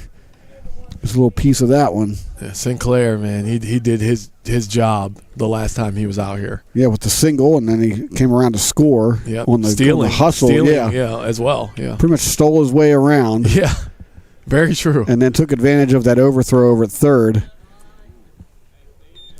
Looks at a ball there. 2-2 the count. Having himself a pretty good day so far. 1 for 2. And he takes one off the hip. Put another HBP on the books for him. As Sinclair reaches. But no harm, no foul. He's just trotted right down there to first. And for the record, Wayne Stewart is still in pitching for the Phantoms. Did you ever figure out what Ivan Gonzalez is writing in the dirt? We never did. He just did it again. I know he does it every time because it's part of his little bat ritual. Yeah. So Ivan Gonzalez digs in after autographing the dirt in front of him. We need to ask him today. Swing and a miss. Yeah, definitely today would be the day. Also, I need to figure out why Ben Hall uses Fantasia as walk-up music. Other than that, I have a feeling somebody else chose it for him. But I don't know. That's it's a good song, it's conjecture. That's all, It's a good song, but it's just odd. If anybody out there in YouTube land knows why Ben Hall uses Fantasia, high fly ball under the shortstop, he reins it in for the catch and the out. So Gonzalez is retired here in the bottom of the 6th. But yeah, out there in YouTube land, here's a call for information. If you know why Ben Hall uses Fantasia as his walk-up music, please let us know in the comments. Yeah, and if not, I'll just ask him in between games. My guy steps to the plate. Having himself a day. Doubled back in the first, reached on a walk in the 4th, and he scored twice today. Part of these 7 runs that the Lions have. Stewart fires over to first, and Sinclair makes it back. Jimmy's Famous Seafood. Yep. I cannot wait. My stomach is growling. We're not supposed to think too far ahead as broadcasters. I know, we still have another game. We still have another game, yeah. But I'm just saying, I can't wait to get my hands on that jambalaya, dude. Swing and a miss. Yeah, and it's going to sound unusual, but I'm going to hit up some sushi while I'm there. We're talking about that. Yeah. Why not? I mean, people, how people are. Yeah, true. Ew, sushi. No, sushi's great. Yeah. I love it. And he lets that one go. Comes flying back here, and Sinclair is going to jog up to second. Crab cake egg rolls. And the crab cake egg rolls. I think that might be their number one seller at Camden Yards. Because I've been to every game so far this year, and they're not joking when they say the lines at Jimmy's Seafood. Yeah, when John said the lines were long. The lines it's not that they're long, but they're ridiculous. People want a piece of that Jimmy's Famous Seafood at the yard. I mean, it is a staple here. You don't understand what you're missing, right? I think maybe I spoke a little too soon when I said he delivers worldwide, but he definitely delivers. Does that off the dirt? Sinclair hustles down to third on the heads-up play, and McGuy is going to trot down to first. But they do deliver Jimmy's Famous meals across the country. Yeah, I have a sister who lives out in eastern Washington State, right? And she just ordered some Jimmy's Famous seafood the other day. It's good stuff, man. So it's really good. And that's entirely across the country, like 2,500 miles away or something like that. So yeah, they can get it to you. But shout out to John. He did a great job on color earlier with me, and as we discussed indeed the business and baseball and sports and his influence currently in local sports in general, local professional sports in general right now. Doyle McNew looks at a ball to start off 1-0. It's 1 out. We got 2 on. Bottom of the 6th. Dundalk leads 7-0 on 9 hits today. Yep. Now we're pretty much at the end of the game, but if by chance the Lions were to score 3 runs here, that would signal the end. Well, McNew has the power to end it with 1 stroke. If he gets his pitch here, swing and a miss. I'm gonna be honest, that looked like that was gonna be it. Exactly. That looked like it was gonna be. This is another one of them baseball things, right? Right when you say it happens. Yes. Just say it one more time. Yeah, exactly. I heard someone over here in the crowd say, "Doyle, don't help him." Yep, they're right. That ball was a little bit low, and that ball flies into center field as Stewart. It was a very awkward placement, a very awkward throw from Stewart. Second baseman was not in position, ready for that. Mm-hmm. But I'll say it again. So McGuy moves to second. Sinclair standing down there on third, and we got 2 on for Doyle McNew, who swings a big bat. He on does. Occasion. That's why it would literally, if it's him, you got Richie. You got Richie on deck, who's also capable. Line drive first. It pops past the first baseman. 1 run's going to score. And around third, my guy comes jogging in for the second run. 9-0 Dundalk. And that is a double. He's not going to score it as a double, I don't think. We're listening to... He's thinking about it. Andy Beaton. That's the last game of the season, Yeah. That could go... that was... It was hard hit, but it right to him. Yeah, but it also bounced up off the grass. I'm not allowed to, dive in on your decisions and all that stuff, but, you're right here. Needless to say, however it's scored... wait, where'd he go? Where is he hiding? No, he got out a second. Oh. You know what? I was confused that. too because I was like, why is he going back to the dugout? I know. I'm like, what are you doing, brother? So anyhow, so that's going to be an E3. So it is going to be an error. So E3. But he's also the second out. Sam Ritchie steps in. Might be looking to end it. Big swing. Yeah, he was looking to end it. Like he almost threw his shoulder out on that swing. But also, as a baseball player, knowing it's like the end of your season and all that stuff, it's kind of like, do you just sit back and not score the runs so you can play some more baseball? Yeah, I don't think they're that petty. I think just win the game however you can. Also, it's not like the season for them is over. This is just the last home game. True. They got that doubleheader with Frederick tomorrow, so that's a huge game over in Frederick. Yep, huge playoff implications. There is a play-in game on May 10th, and if hopefully they can skip that and go straight to the playoffs. The region. Nice stop by the third base coach. He snatches that one out of the air. I was wondering what that skipper's out there. His skipper's over there. Man in the field. Yeah, but the Region 20 playoffs will start May 13th. No word on whether or not we will be broadcasting that game. Exactly. Well, we're not broadcasting. This is we will be on. Here's my official petition to get us on the broadcast team of the playoffs. Oh, ground ball. Scooped up by Stewart, fired to first, but first baseman couldn't scoop it out of the dirt, and Sam Ritchie is going to head. He's rounding second. He's heading to third, and he's going to be at third, standing up. What an odd play there. I don't know how to describe that. Well, it started with Ritchie. When he hit the ball, it bounced back and hit Stewart in the upper shoulder, so he had to kind of kind of move out of the way, and then the ball fell to like the opposite direction he was looking. So he had to grab it when he threw it, blew past the first baseman, and now the result, Sam Ritchie is on third. Excellent description. I'm just awaiting the official score on that one because it bounced off the pitcher. I don't know if it's going to. It's not a clear-cut error to me, but I'm waiting on the official score. He kind of like turned his shoulder and it hit him there. Right.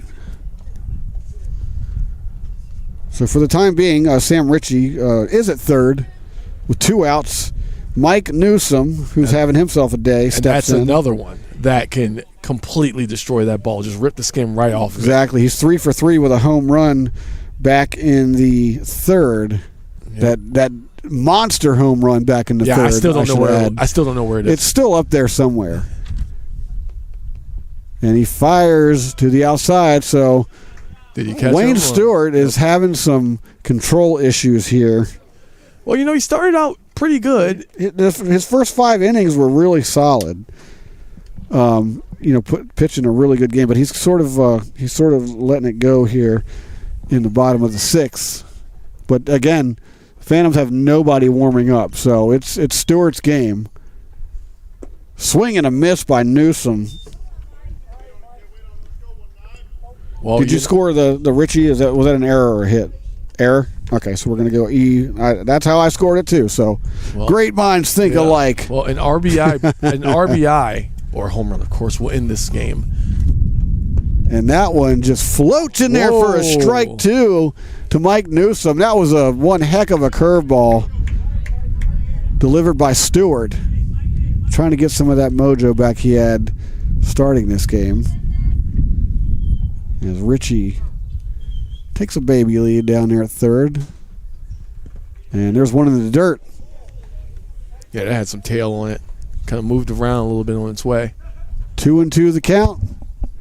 2 outs, bottom 6th. Lions lead 9-0 on the cusp of enacting the mercy rule that they do at junior college on these double headers.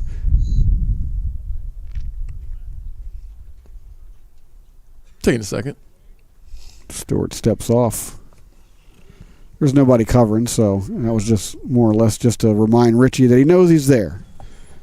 As he fires home, and there it is. That's it. Base hit's going to drop.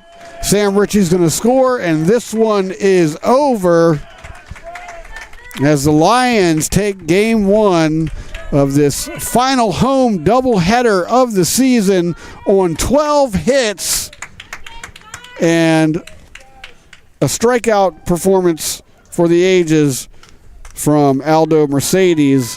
1, 2, 3, 4, 5, 6, 7, 8, 9, 10, 11, 12, 13. Was that 14 strikeouts I'm counting? But hold on. The Lions head is out there. I saw someone wearing it. Are you kidding? Where's it at? So they pulled it off, and they have it, though. There we go. Someone's carrying the Lion head out there. Exactly.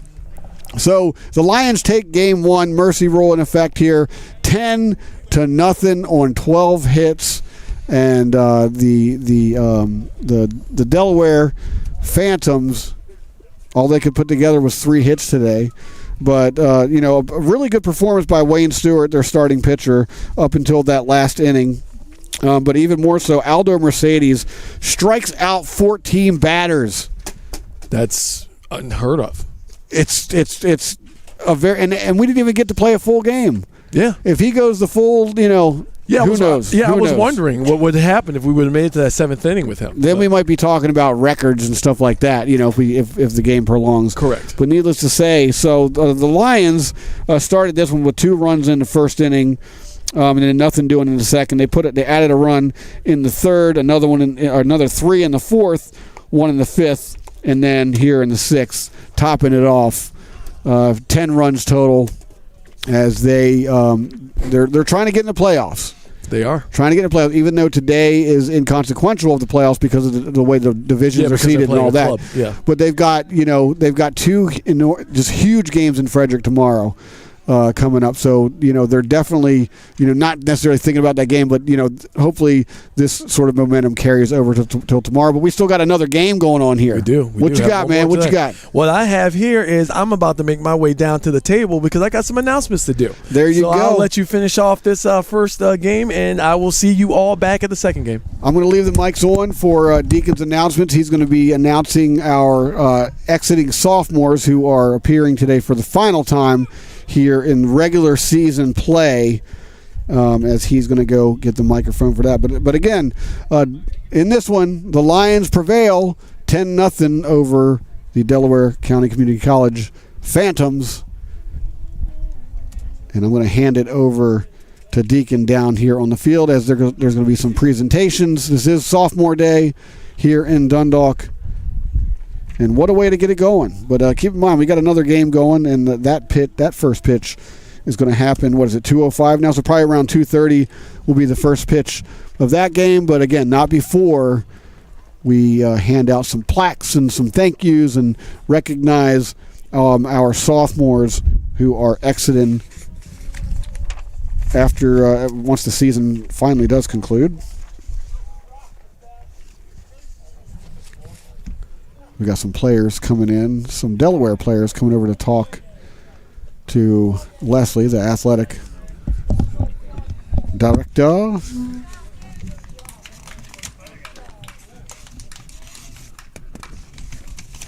But again, we got another full game coming up. They're setting up the table over there, and the Lions have come back to the dugout. We still have a pretty big crowd over here sitting behind the dugout. People wanting to see this final doubleheader of the season. Lions overall on the season in the conference, they're 7-13 this season. They're now and then overall they're just 7-24. So now they're 8-24 with that victory.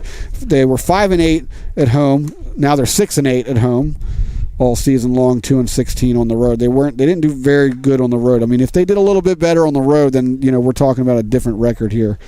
An immensely different record here, but they were only 2-16 on the road this season. They split with Chesapeake College back on April 16th, and then they had that 4-game losing streak right before that to Hagerstown Community College and Scotland Campus, who came here. We saw those games, and those games were a lot closer than the score. The respective 8-2 and 15-2 scores reveal. And Dundalk also put up 116 runs this season, 184 hits total, 28 of them doubles. They didn't get any triples this season, but they did put up 15 home runs, 15 huge home runs on the season. Deacon's down there giving me some kind of signal. Now he's turned around. He's got the microphone going. And I'm going to...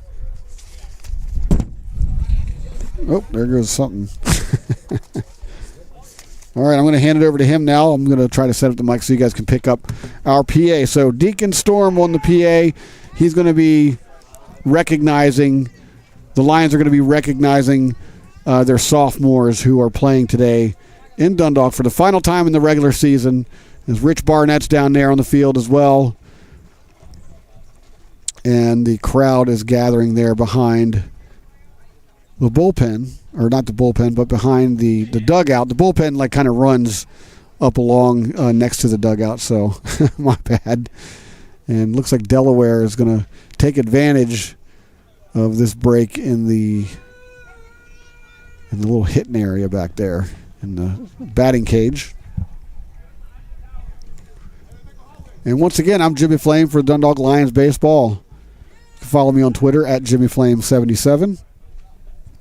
You can follow the Dundalk Lions on Twitter at CCBC Dundalk Lion, not plural, at CCBC Dundalk Lion on Twitter. You can also follow Deacon Storm on Twitter at Deacon's Voice. That's at Deacon's Voice on Twitter. Make sure you hit that like and subscribe button here on YouTube.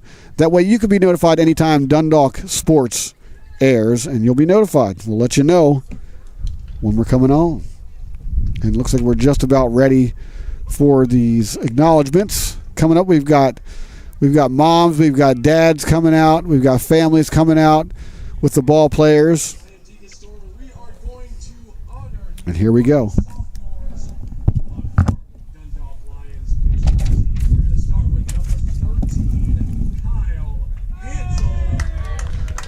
So Kyle Hansel's coming out to be recognized.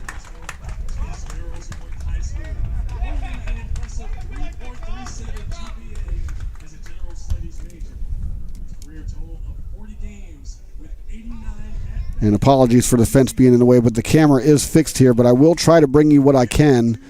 I'm the only one in the booth now. That's Kyle Hansel being recognized with his, standing in with his family.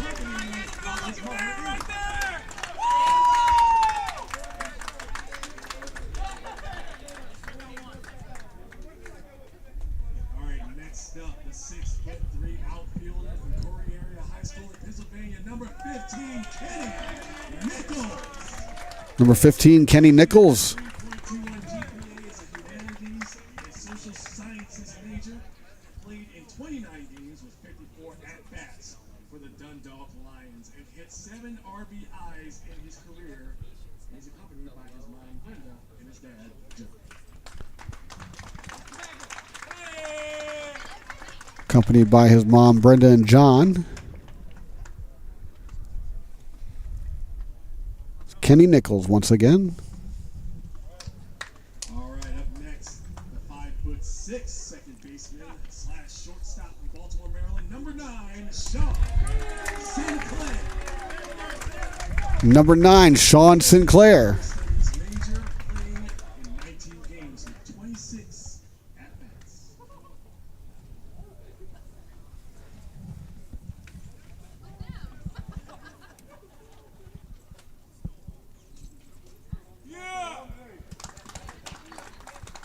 Try to get a look through this fence. Again, I apologize. The camera is fixed here. First baseman for Towson High School, number 6, Doyle McNew. Number 6, Doyle McNew. He's played in 50 games with 142 at-bats. Has an impressive .409 batting average this year and leads the team in hits, doubles, and RBIs. He has 37 RBIs in his career as a Lion, and he's accompanied by his mother, Jessica Doyle. Doyle McNew, accompanied by his mother, Jessica. And now, 5'7" third baseman from Calvert Hall High School, number 32, GT McGay. GT McGay. I call him my guy. That's my guy right there. 22 games with 61 at-bats for the Lions, and has 16 RBIs and 2 home runs this season.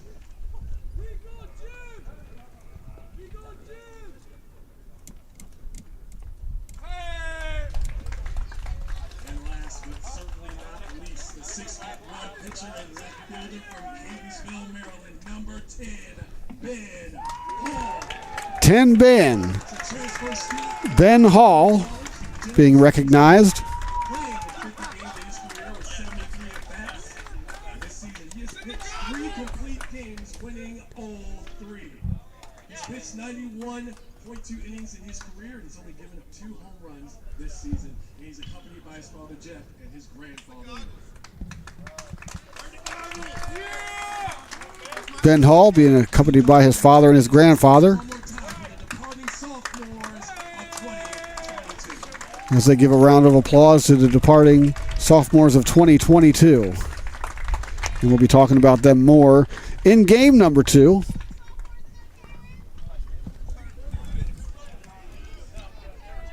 And of course, this thing's going to be in the way. There we go. One more shot of all our departing sophomores right there. And again, pitch for the pitch. You guys come sneaking up behind me, and now I can't talk. That's hilarious. Pitch number 1, game number 2, coming up at about 2:30 in about 15 minutes or so. Today we recognize our departing sophomores. And again, we'll be talking about that and them more throughout game number 2 I'm just looking down the comments that Carlos Aponte says, let's go Aldo. Yes, Aldo Mercedes once again, putting up 14 big strikeouts in that first game, and it wasn't even a complete game. Unbelievable. I mean, had the game been, prolonged to a normal 9 innings, I mean, we might be talking about a record here, right? We might be, and honestly, I don't know what the record is now, so we could already have passed over that particular situation. No, it's not. It's not. Okay, thanks, Jimmy. We're good. We're good. I mean, I don't have this thick record book in front of me. You don't? No. Where is it? No, I'm kidding. Just playing with you, man. It's our last baseball game of the season, unless we get to do the playoffs. Then this is our official petition to get on the playoffs. Playoffs. I remember that, dude. Oh my gosh. Yes, one of my favorites. All right. Needless to say, you got that. Fixing the camera here.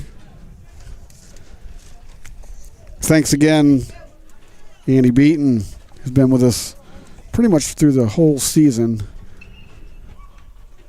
assisting on doing our camera and the overlay and kind of running all the behind-scenes stuff back here in the booth. So, much appreciated. We'll be right back. Again, Aldo Mercedes, 14 strikeouts in Game 1.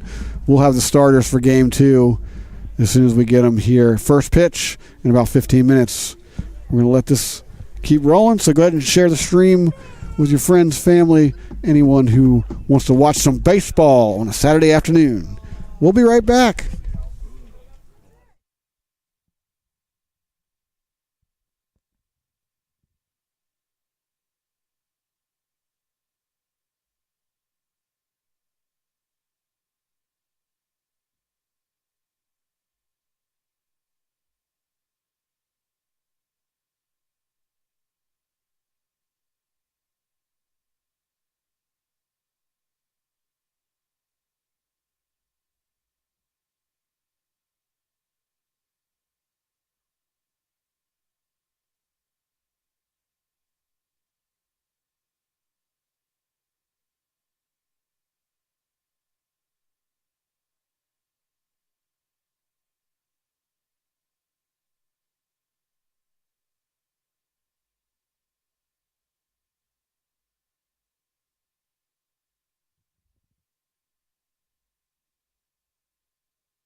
And welcome back. Game 2 of this doubleheader has started.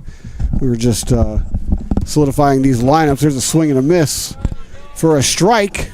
Catch you off guard if you're not paying attention. Totally caught me off guard. This is Georgette leading off for the Phantoms in game number 2. Evan Giordani takes the bump for Dundalk, and there's a swing and a miss, strike 3, so Georgette goes down on strikes to start this one off. So Giordani starts the game with a strike, out. And Rich Barnett, welcome back to the scoreboard. You didn't miss anything. It was a strikeout. Oh, no, he recorded it. He saw Oh, it. he got the out, I know. Yeah. So there we go with that. Up next, Blackwell steps in to face Giordani here in the top of the first. He squares off the bunt and misses that one for a strike. That picture, by the way, we're going to get that after this game, obviously. Gotcha. Yeah. Well, I saw them doing the lineups up here, so I ran back up to the booth. I was like, oh, we got to get these lineups done. Yep. Work comes first. And they just got right into this one. That one's outside for a ball, the Blackwell. So. And of course, if we haven't said it enough times, you can find us at Jimmy's Famous Seafood after this game's over. Oh, yeah. I am Keep starving. talking about that food. I am starving. Oh, look at that big hit out. High fly ball, center field. Center fielder back for the catch. Should have gave you that call. My bad. No. I saw you looking down. That's why I said it. It's okay. You know me. I'll look up and be like, oh, there goes the ball. It's flying. Yeah. No, I just happened to be. Yeah, you were looking down at your paperwork, and that's fine. I mean, because that's what we're supposed to do. I'm just trying to get these numbers correct. Yep. Martinez steps in for the Phantoms. Giordani delivers the pitch. Does not catch the corner. Ball 1. Yeah, but it's interesting to note for those who may be just joining us, this is the Phantoms' 7th game. It is. Outside, ball 2. This season. To Jonathan Martinez. Giordani looks in, gets the sign. Sam Ritchie's catching in this one. Ball 3. 3 straight balls from Giordani. And Doyle McNew is DHing in this one. Just to let you know that there's a change behind the plate. Mm-hmm. A lot of the sophomores are also sitting in this game. There's a fastball down the middle for a strike. 3-1. Yeah, Giordani needed that to kind of like rein in control, and he definitely needs another one here. Giordani looks in, fires, swing and a miss. Ooh. Strike 2. He has some heat on that one. To Jonathan Martinez. Cedric Navas, who's DHing, is on deck for the Phantoms should Martinez reach. And he swings and misses at a strike 3, so that's 2 strikes in the inning. Nothing doing, no runs, no hits, no errors. Bottom of the first coming up, rather. Nothing. We'll be right back.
Bottom of the first.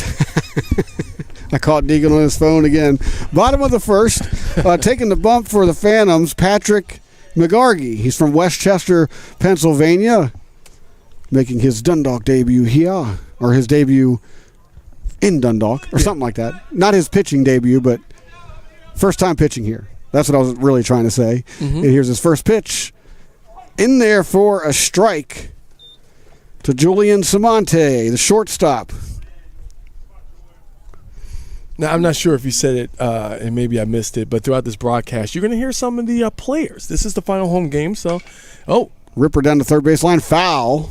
Yeah, some of the players are going to come up and join Jimmy. They're going to join myself. We're going to trade off, and it should be a very interesting broadcast from this point. Yeah, and I got to say, we did find out from Ivan Gonzalez, what he's writing in the dirt when he goes to the plate, and I'll reveal that here in a minute. Yep. And there's a Ripper down the third for another foul. And I found out why Ben Hall uses Fantasias when I see you. That is as awesome. He walks out. So we're going to talk about that when he comes up. Yeah, I'm looking forward to having these players come in here. And again, most of the sophomores are sitting out this game. They're just over there hanging out with their buddies in the dugout, and they'll be joining us. And he is drilled. Samante is going to take first on a hit by pitch. Yep. And during the in-between game celebration, those sophomores, they got their plaques, they got the recognition, pictures with their family. You're going to find those, I am almost certain, on the CCBC Dundalk Lion Twitter, on the Instagram, and on Facebook. So you get to see all those in a little bit. Stepping in, Game 1 MVP, Aldo Mercedes. He struck out 14 in that game, and he's playing second base here in game number 2 as he takes a healthy hack for strike 1. Yeah, you wanted a piece of that. Sorry about that. No, you're fine. I mean, yeah. Yeah, he wanted all of that. Trying to make it 2-0 here early on in the bottom of the first. No out. Runner on. And he looks at a ball high inside.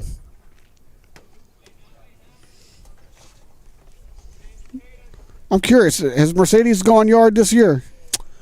Well, give me 1 second. There you go. You got the stat sheet in front of you. I know he's got 1. Yeah, we're going to see if he has more. He's one of those players that's always in the middle of stuff going down. You know what I'm saying? That's why I'm asking. I'm just kind of curious. He has 1. Gotcha. So he's got a home run on the season. He digs in, and the runner goes. He gets under it. High fly ball. Left fielder is under it. He makes the catch, fires it back in, and Samante heads back to first. So that's an F7 for out number 1. Yeah, we should start seeing some of the players coming up here after this inning is over. Yeah. And probably in the bottom of the second is when we'll get them up. DH, Doyle McNew. DH is not his initials. That'd be DM, right?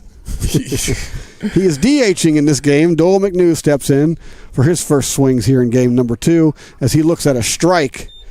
The catcher having difficulties holding on to it, but that's strike 1. Samante stays. We might see Samante go for it. Yeah, it's possible. On one of these pitches here, as Patrick McGargy has kind of a long delivery. There he goes. Fire down to second. He slides head first, and he's safe with a stolen base. So Samante is on second now. Trying to get in a better scoring position. He's there. Yeah. With 1 out.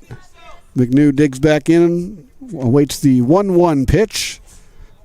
1's across the board over there. Fires in, outside. Ball 2. McGargy's fastball is a little bit mesmerizing. Well, there's not a lot of lightning to it, but there's some side-to-side movement going on. Like right there, swing and a miss by McNew. It's like he threw it from a different angle. Right. Almost the way that looked. There's not a lot of topspin on it, so the wind sort of that wind resistance sort of makes it shake a little bit. It's kind of what it looks like to me anyway. Yeah. Well, if I'm batting, that's what it looks like. Mm-hmm. Wind going from west to east, that probably helped too. And he gets under that one. A long fly ball into the gap. The left fielder tracks it nicely, making the catch. Fires it back in, and Julian Samante retreats back to second. So that's out number 2 on another F7. It's a high fly ball. Jake Miller out there doing a nice job tracking that one in. Both those consecutive fly balls. And that brings the catcher, Sam Ritchie, to the plate. The big man. Big old Sam Ritchie. There you go. Here he comes. Set. Pitch fires down the middle for strike one. Sam Ritchie, definitely part of the memory. Some of the main memories, I suppose, that I've had this year. Oh yeah. Going back to back, just monster shots, and that one. That was just. It's a great game too. Yeah, and those were big boy shots. You know what I'm saying? Those were like it was very clear. Skyscrapers. Yeah. Like you didn't have to wait for it to clear. You Exactly. just knew that it was gone. Mike Newsom on deck, who had the hammer in the last game. Umpires telling them to get on with it, hurry up a little bit. Don't have that much to talk about. Right. Throw a strike. Wayne Stewart, part of that visit. Wayne Stewart was the starting pitcher in that first game. He's over at first base in this one. And Ritchie looks at a high fastball for a ball. 2-1 the count. Yeah, but he pitched the whole game, gave up 10 hits, I believe. I'm sorry, 12. no, that was 10 runs. Yeah, 12 hits, 10 runs. Yes.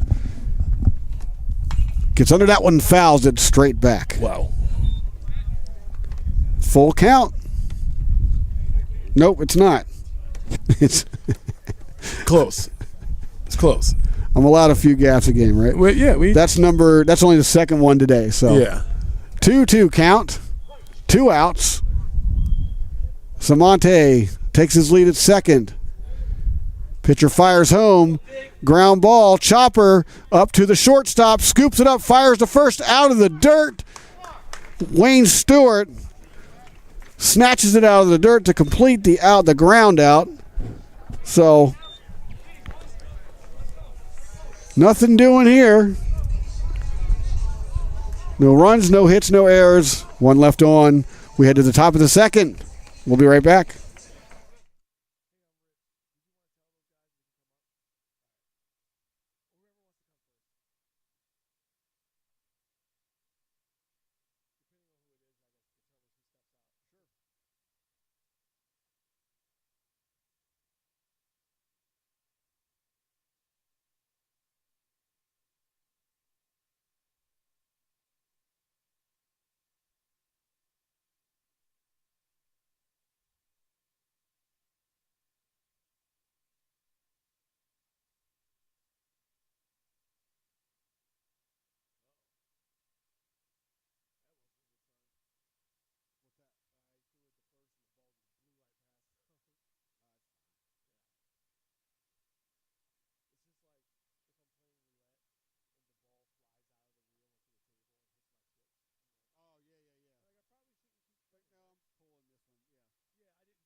And welcome back to the top of the second nothing ball game. We got some guests coming on. Who we got first? I'll go first. Ben. Let's go. Ben Hall's going to jump on here with us. Yes, sir. How's it going? As we started. What's up, man? It's been a pleasure watching you play ball all year long. Thank you very much. I appreciate it. Yeah. So tell me, what's a moment that sort of defines the season for you that you can recall?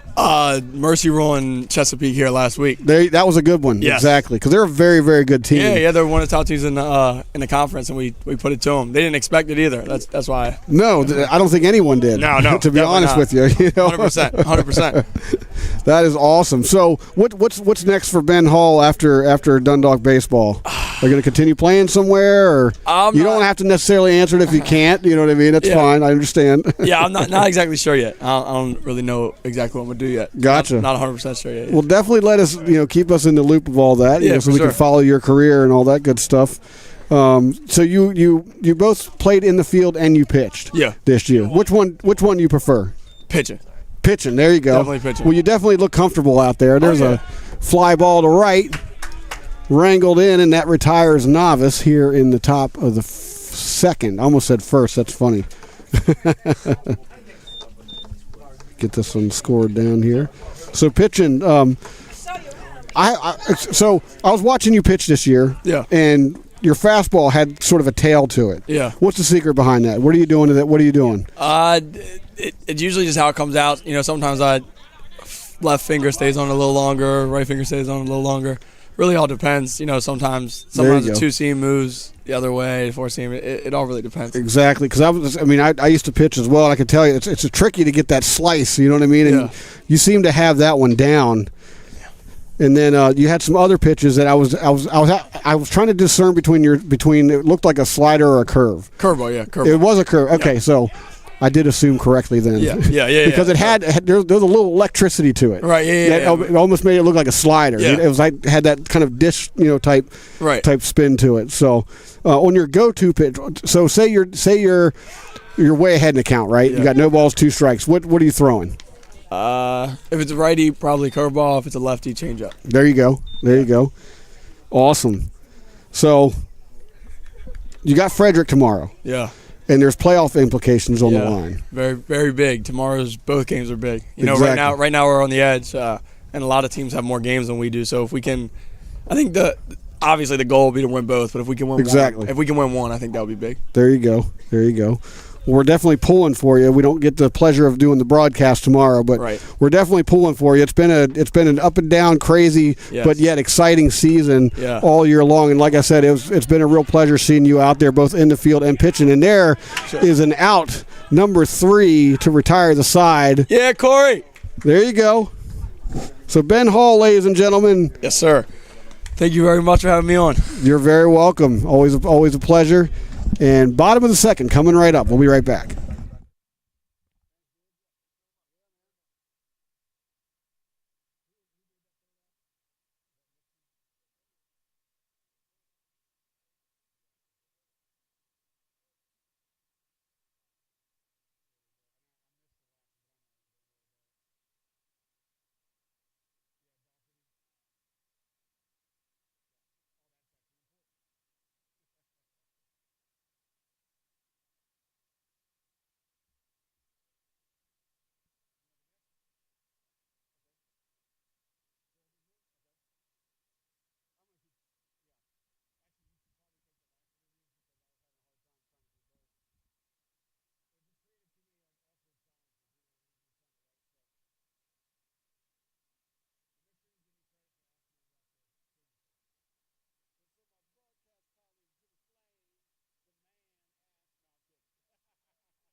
All right, welcome back. This is Deacon Storm here alongside Kenny Nichols, outfielder, pitcher, everyman. How's it going, man? How's it feeling?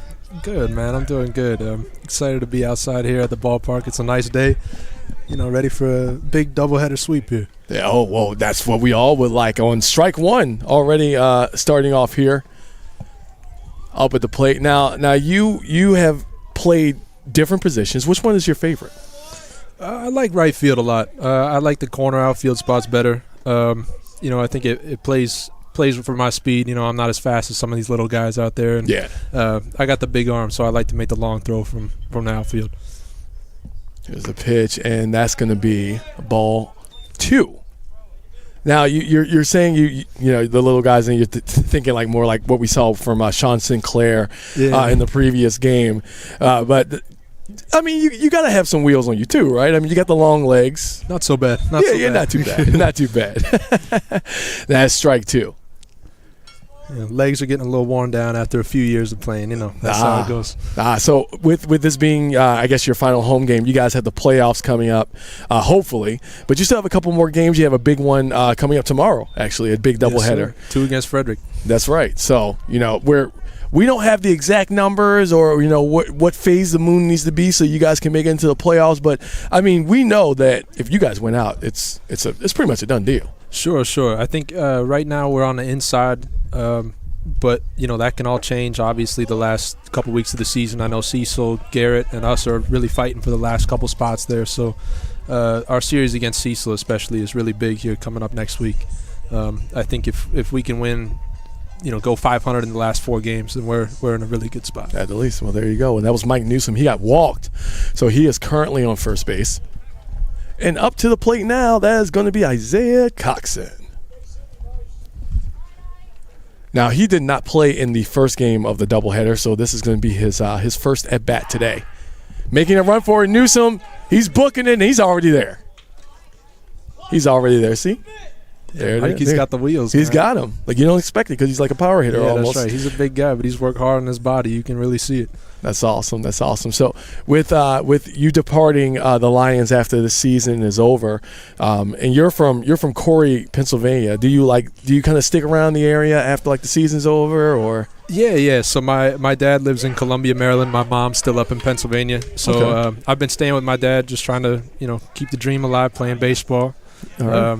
Trying to find a school for myself next year and get some work in this summer and see where I go. All right. Well, real quick, Mike Newsom stole third as we were discussing that. And Coxon's still at the plate right now. He's going to be facing a 2-0 pitch. Starting that wind up. Swing, hits it, but it pops up in the air. Everyone's trying to go for it by the Lions dugout, but they're not going to get that.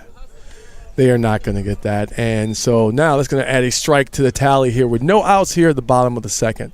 So do you plan on continuing you said you're looking for a new school. Do you think you're going to keep with the sport, keep playing baseball? Yeah, I'd love to. I'm talking to a couple schools right now, so I'm trying to just lock down an offer and get something that puts me in the best position for myself, both athletically and academically.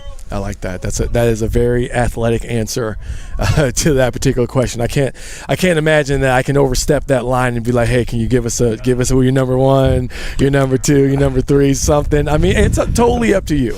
Yeah. Right now I think mostly I'm talking to Hood College and Washington College, so I'm trying to stay local here. I really like being in Maryland, like being close to my dad and my little sister. And, so if I can stay close, I'd love to, for sure. Awesome. Here comes the 2-2 pitch. Still a man on third. He's running for it, Mike Newsom, and he is going to steal home. He's going to make it, and that's going to add the first run here in the bottom of the second. Still no outs on the board. Nobody on base right now with Coxon up to the plate. Wow, so you guys, your team, you've had your ups and downs, and this season, especially more towards the end, you guys had a lot more ups than downs, and this is kind of like, I don't know, do you? Us outside the dugout, we see a game like this as kind of like a warm-up game, so you can get ready for Frederick and try to get like that. But of course, that's not disrespecting the Phantoms over there who made the drive all the way from Delaware. But do you consider yourself, when you played in the first game, just like just keeping it together and just keeping yourself busy? Yeah, not really. We take every game seriously, of course, but I think mostly our focus is definitely on Sunday, but. We're determined to do a job here today, get 2 wins, and go in with some momentum rather than, kind of sleeping on the bus ride over tomorrow and just not really sure what we got, All right, well, unfortunately, during that sequence, Isaiah Coxon was struck out.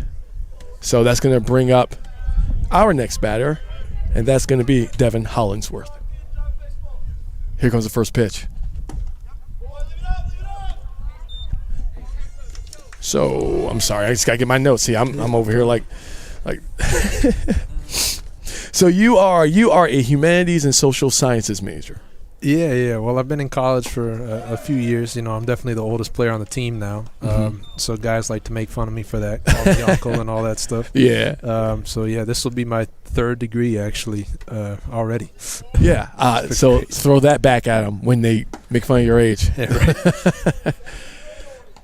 That was a big swing and a miss for strike one.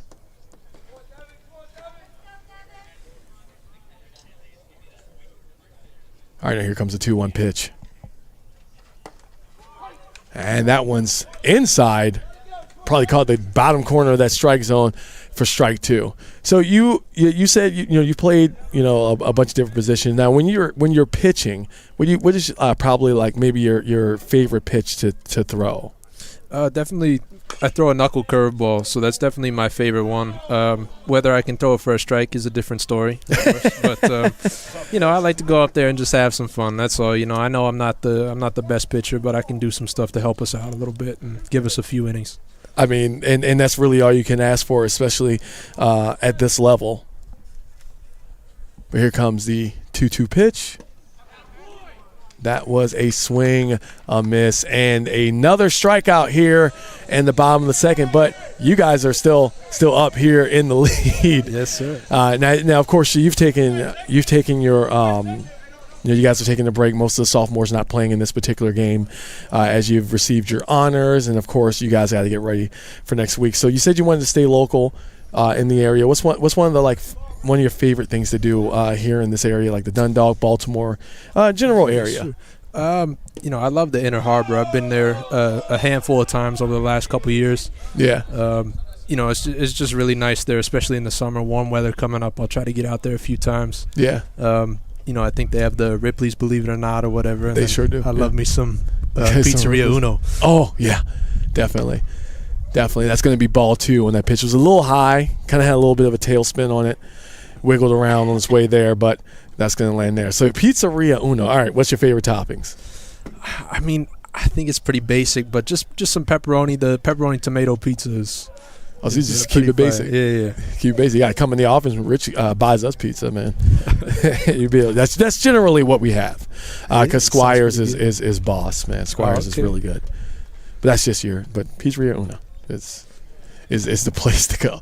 Here's the 3-0 pitch, and guess what? That's going to be 4-0, and that is going to send Tristan Pomeroy to first base.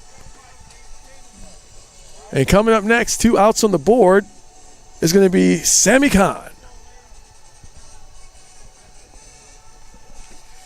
He makes his way up there. So there's been a couple players that come up here that have their rituals, right? They have their rituals before they come up to bat. I know that pregame rituals before you even come out here go through. Do you have one for yourself? A little bit. I think it's always just making sure my drive over here is a time to get my mind right.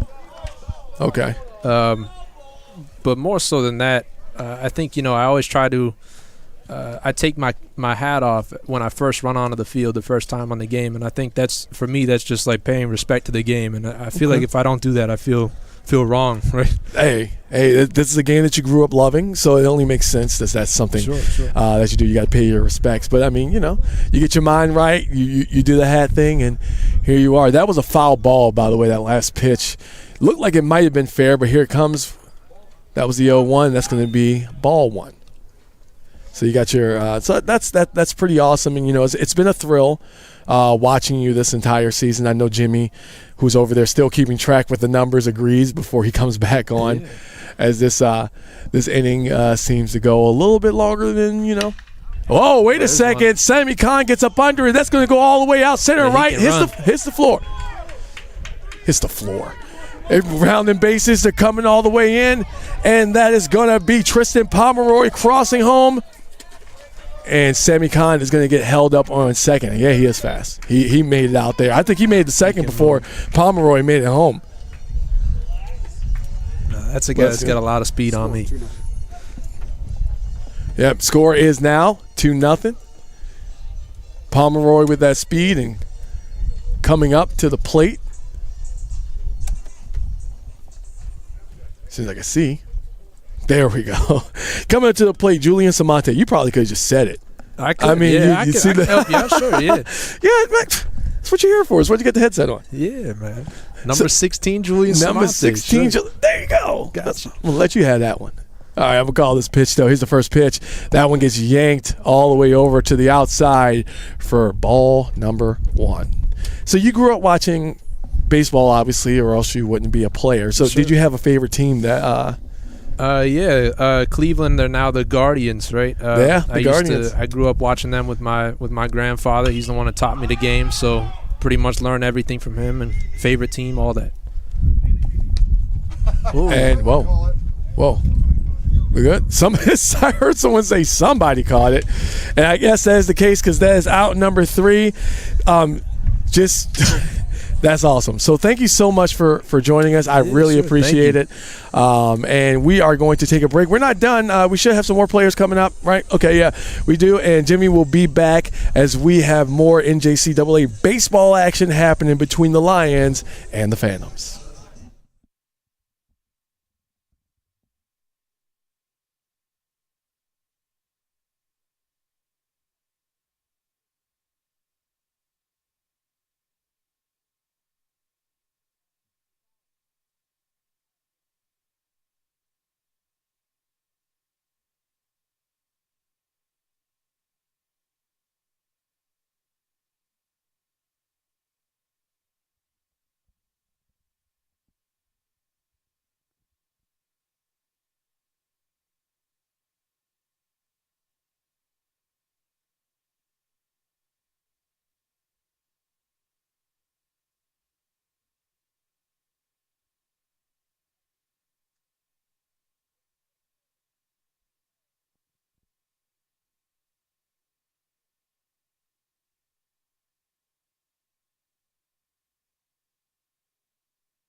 And we're back.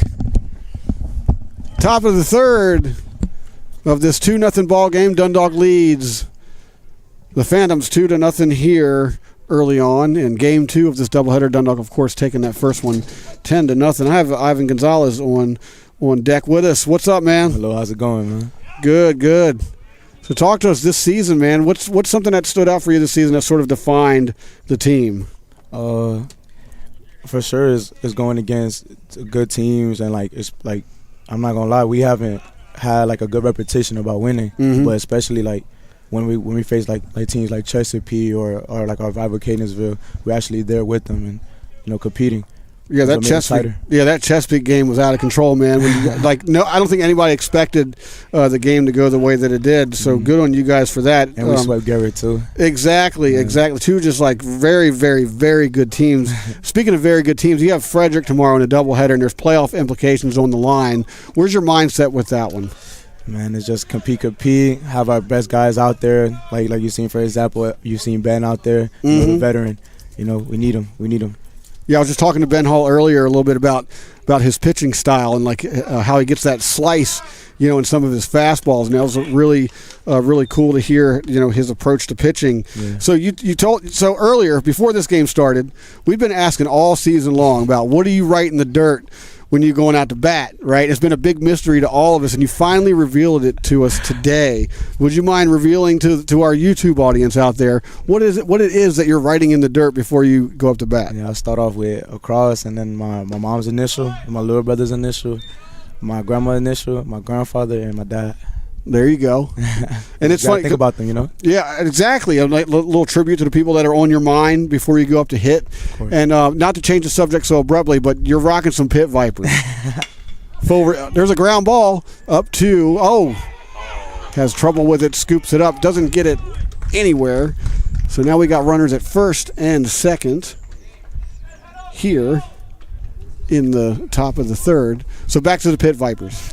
Oh, you took them off. If you leave them laying around too long, you're going to end up on my face. You know what I'm saying? I'm a big fan of the Pit Vipers, so that's why I'm bringing it up. Tell us about that. What's up with the Pit Viper? Is that something that that you have to wear when you play? Are they your go-tos? Do you have other sunglasses that you wear out there? Fit Vipers they're just it. I mean, right? I've always been comfortable wearing sunglasses, especially playing in Maryland. Maryland has like crazy skies. Like right now, everything is blue. Very true. If you see also our number 27 Tristan out there, he has sunglasses too when you're in center field. I think it's pretty much a mandatory to have sunglasses, especially always playing day games. We don't have lights, so we also start getting creeped with the sun and everything. You know what I mean? Oh, he catches him sleeping, and runner's going to break for second too. Double play. Got him. Wow. That's another way to get 2 outs. So both Stewart and Miller are retired on. We're going to have to suss that one out and figure out like what just happened out there. But we had a runner breaking for third, a runner breaking for second. Dundalk defense with the heads-up play to get both of them out, and that's just one of the wilder plays I've personally seen all year long. Speaking of wilder plays, what's sort of like a moment that happened in the outfield, out in the field for you that sort of sticks out?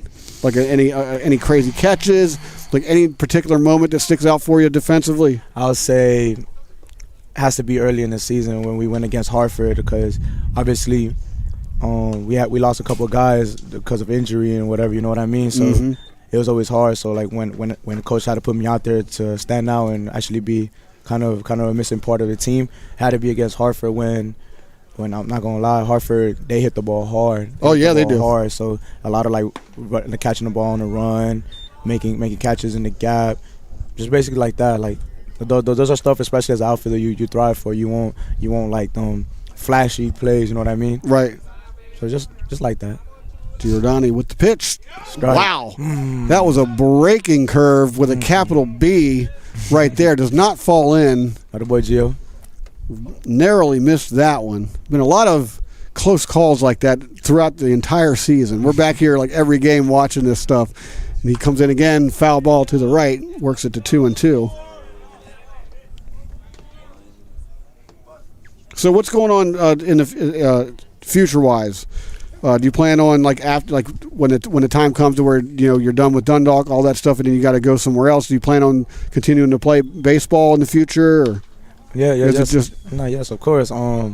Basically, just a little background. Like I come from Miami, and I kind of I'll say like earlier in my life, I kind of drifted away from baseball and just focused on stuff like at home or whatever. So I took a big gap of baseball, but now it's like I'm locked in and I'm in. So like this is my first year of baseball after like 4 or 5 years. So just getting back in the rhythm. So basically, it's really up to my coaches. I trust my coaches and I believe in my coach, and I always have and always will. Whatever my coaches say, that's what we're gonna do. You're a fun guy to watch out there. You play hard. You play baseball like how we like seeing it, and I certainly hope that it all works out for you. Hey man, thanks for coming on. Thank you, Jimmy. Thanks for letting us know about the signature thing. The mystery has been solved. Thank you so much. Have a nice one.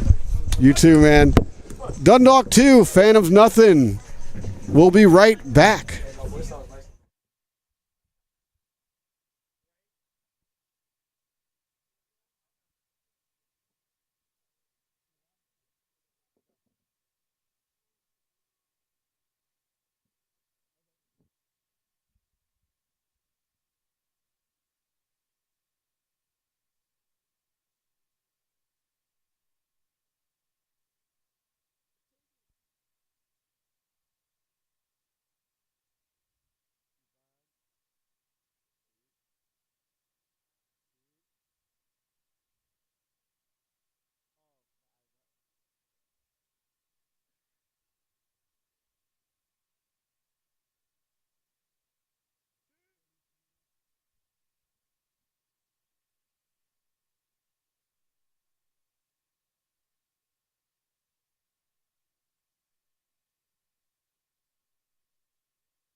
All right, we're back. Bottom third, Dundalk 2, Phantoms nothing.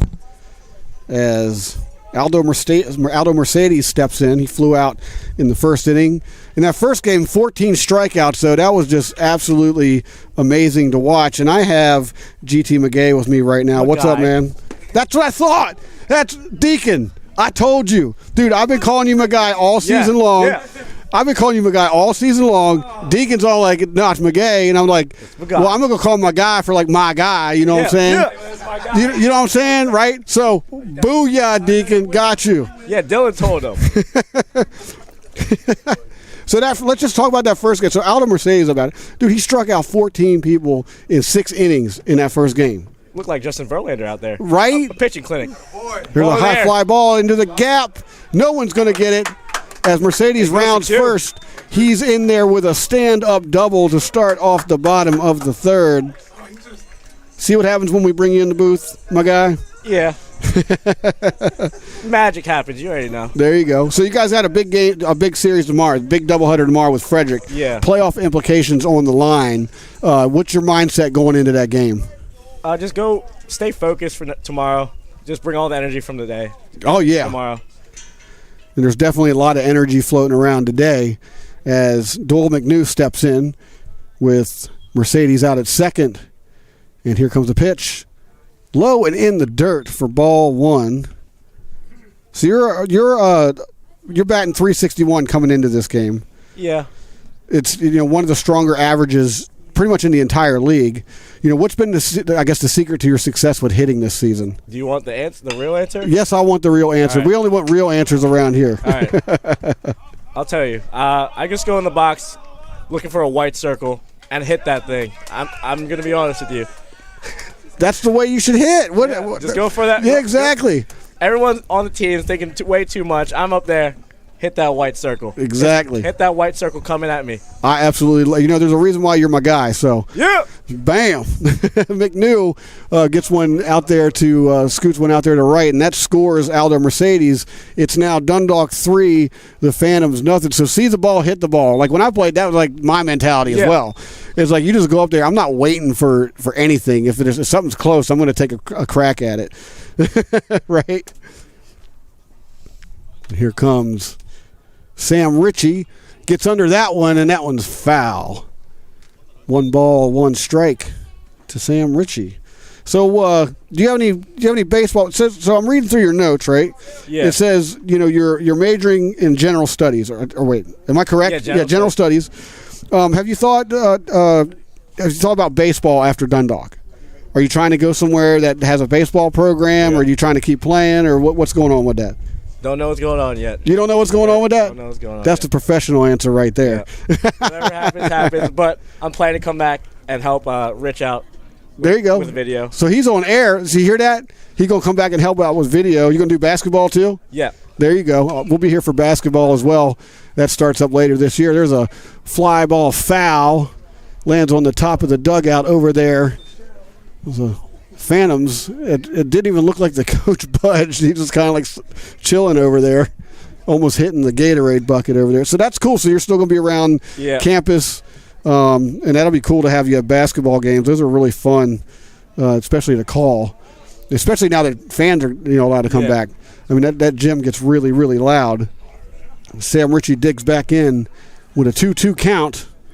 2-2, what are you looking for here? You're just looking for the ball, right? Yeah, I'm looking for the ball. There you go. I'm going to be honest. See the ball, hit the ball. Here comes the pitch. Gets under that one, laces it down the left field line, and it is fair. McNew rounds second but holds up. So Sam Ritchie has himself a single, and Doyle McNew moves up to second. Mike Newsom, who homered in the last game, also scored in this game, reached on a walk in his first at-bat. Makes his second plate appearance of the day.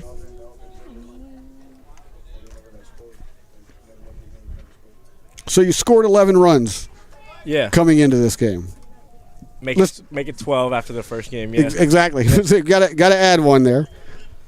Let's talk about the hustle a little bit. How important is the hustle in general in the game of baseball? It's very important, really. I always go out there, always going to give out my most 110% every single time. because you'll never know when your last pitch is. You never know when your last at bat is. Never know when your last game is. Play like there's no tomorrow. Yeah. I like it. Yeah. Here comes the pitch. And Gets under that one. High fly ball. Right fielder heading back. That's gone. Yep. Let's go. GT McGuy with the call there, ladies and gentlemen. And that is a 3-run shot. Opening this game up. Dundalk 6. The Phantoms nothing. Ever since Mikey Newsom changed his swing recently, he's been on it. Oh, so okay, so that's what's going on. So Yeah. because we were wondering too, it's like, that one in the first game was just lights. I mean, that ball is still in the atmosphere somewhere. Yeah. That's the second time today he's got to put the Lion's head on. You might find that Utah streak right now. Exactly. So he made some adjustments to his hitting. Okay, I gotcha. Yeah. That makes sense. What kind of adjustments has he made? He's been That you can way observe? quicker with his hands. That's what he was telling everyone on the team, that he's been trying to stay quick to the ball. There you go. They always teach that too at pretty much all levels. Like, be quick with the hands. And Quick some people are hands, like, yeah. "What do you mean by quick hands?" Like, well, just keep them closer to your body a little bit. And we've been practicing, working on our hands recently, and all our when we're hitting practice. And I think it's really paying off for everyone on the team right now. Exactly, it's definitely shown. Isaiah Coxon looks at a ball there, and there's a pitch to the outside. Does not catch the corner. Ball 2. MD JUCO strike, if you ask me. There you go. Sometimes it is, yeah. MD JUCO strike, but luckily we're out of conference. There you go. So you'd say like the strike zone in MD JUCO is a little wide. A little wider, yeah. There's a pop fly. Shortstop backs up, gets under it, makes the catch for the first out, and Coxon is retired. That brings Devin Hollingsworth to the plate. He struck out in his last at bat. Yep, Corey is in the house today. Oh yeah. So tell us, what's I've been asking everybody to talk about some moments of the season that sort of defined the team. Do you have one? Defining moment for us was right, kind of as a whole. Last Saturday when we upset Chesapeake. Really, they came in really thinking that we're going to beat us both games, and we showed out. And especially me hitting the grand slam, I didn't expect that. Right, get that one in there. Yeah. Hey, it's on tape. It must be true, right? Yeah. So GT my guy. There's a reason why you're my guy. I'm telling you. Grand slams, victories over big teams. But yeah, I can tell you in the booth, we were just as shocked as anybody else. Yeah. We didn't expect, blowouts or anything like that. But we expected kind of close ball games or whatnot. But the way you guys played in that game, I think really showed the true character of the up and down top teams in the conference. Exactly. Really showed up. Exactly.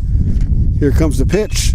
Line drive right up the middle. It's a base hit for Devin Hollingsworth. So he's on here as the bottom of the third continues. Just one out and one on. That brings Tristan Pomeroy. Tristan, yes. I thought I saw another number, and I'm looking at my scorecard like, wait, did I get this wrong again? Tristan Pomeroy to the plate.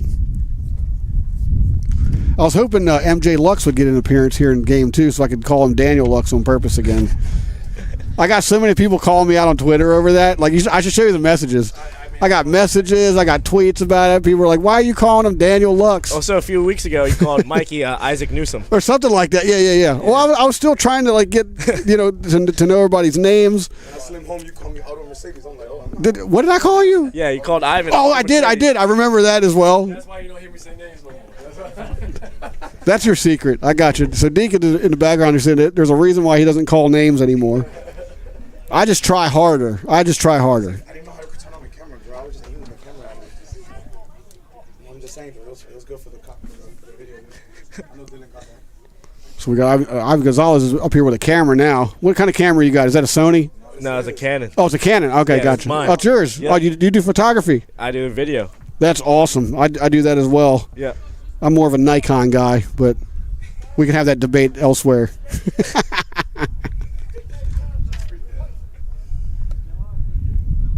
Tristan Pomeroy digs in here. There you go. You want to take the call? Yeah. Go for it. Here's a bitch. Foul ball. Foul ball. That sounded so enthused. I love it. Foul ball. Yeah, sadly.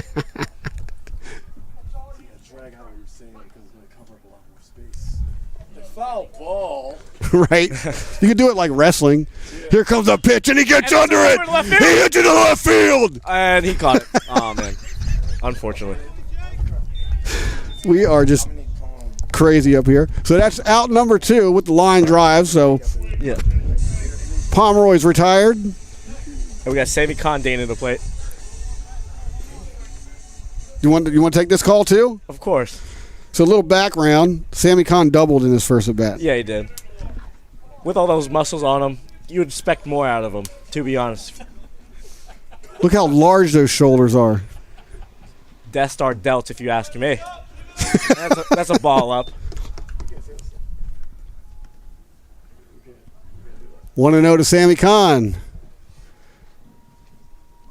Again, we got GT McGuy in the booth with us, ladies and gentlemen. And that's a balk. That's a balk.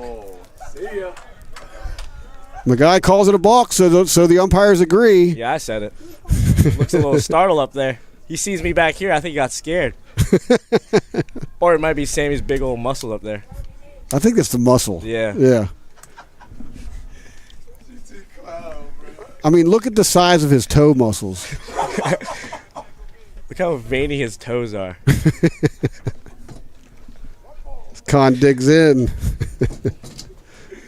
He's not going to listen to this later, is he? No, he will. I'll send it to him. Yes, please do. And long fly ball. Right field. Right field is looking over his head. It's gone. It's gone. I called it before the game. I told Doyle that he was going to hit a home run. I called it. Ladies and gentlemen, GT McGuy predicts a Sammy Kahn home run, and Sammy Kahn delivers. It's 8-0 now. And I told you, those muscles, I expected more out of him. And you know what he did? He showed up and hit that ball 500 feet to Utah. Or Montana. Shout out Doyle. Unbelievable.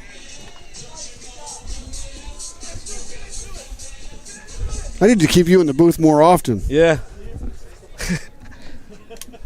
Hey, Rich, can we get him in the booth more often? Yes, sir. That's what I mean, look what's going on. That's what I was just saying. Yeah. Sammy Kahn with a moonshot predicted by GT McGuy. And we're back to the top of the order. That's another one. That's another one. Come on. Back. Yes, Gone. sir. Yes, sir. That's my boy, my brother, and my roommate. Julian Samonte goes yard back-to-back with Sammy Kahn. It is now 9-0 Dundalk. With the Euro step around third. And the entire team comes out to greet him with the Lion's Head. Do you guys have a special name for the Lion's Head? No, just the Lion's Just Head. the Lion's Head, and he drops it on the ground. That's not what we do around here. We got to clean it up, boys. Come on.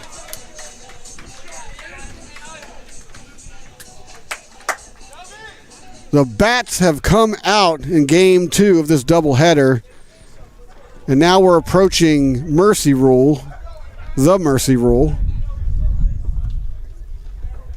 And Aldo Mercedes, who doubled and scored in his last at-bat, 1 for 2 today, in Game 2. Struck out 14 batters in the first game. He was the starting pitcher of Game 1.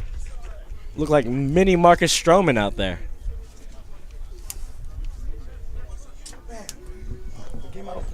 So Sammy Kahn just went yard. Which ball player would you compare him to with that stroke to that he just graced us with? To be honest, I don't really know. Sammy Kahn. I'd say that's a Cedric Mullins stroke, though, man. But I agree. Yes, that was a Sammy Kahn stroke. First home run, first collegiate home run this year. Yep. For him. Congratulations, Sammy Kahn, in the final home game of the regular season, getting his first home run. He got all of that, that's for sure. And I'm starting to get into ridiculous territory on my score sheet here. It's only happened a few times so far this season. But it's a 9-0 ball game. We got a new pitcher coming in. Looking at Sammy's swing yesterday, I think I knew he was just going to hit one. At practice, yeah, I knew one was going to be gone today. Ain't that right? So Georgette's going to pitch now? Yeah, looks like it. Okay, so Anthony Georgette is now on the mound pitching. And who took over second? I'm trying to suss this out, ladies and gentlemen.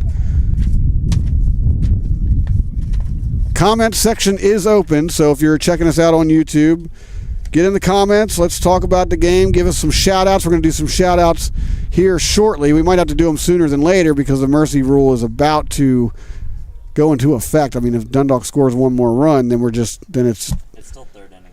Yeah, exactly. We got a couple innings to go, but still. Another home run? Is that what you're predicting? Ivan Gonzalez is predicting a home run right here. Shout out to my family watching at home on the big TV in the living room. If you're watching, I expect you're watching. They better be. Come on, man. And Aldo Mercedes. Locking in. Yep, he is. Whoa. Little practice pitch there had a kind of a wicked curve.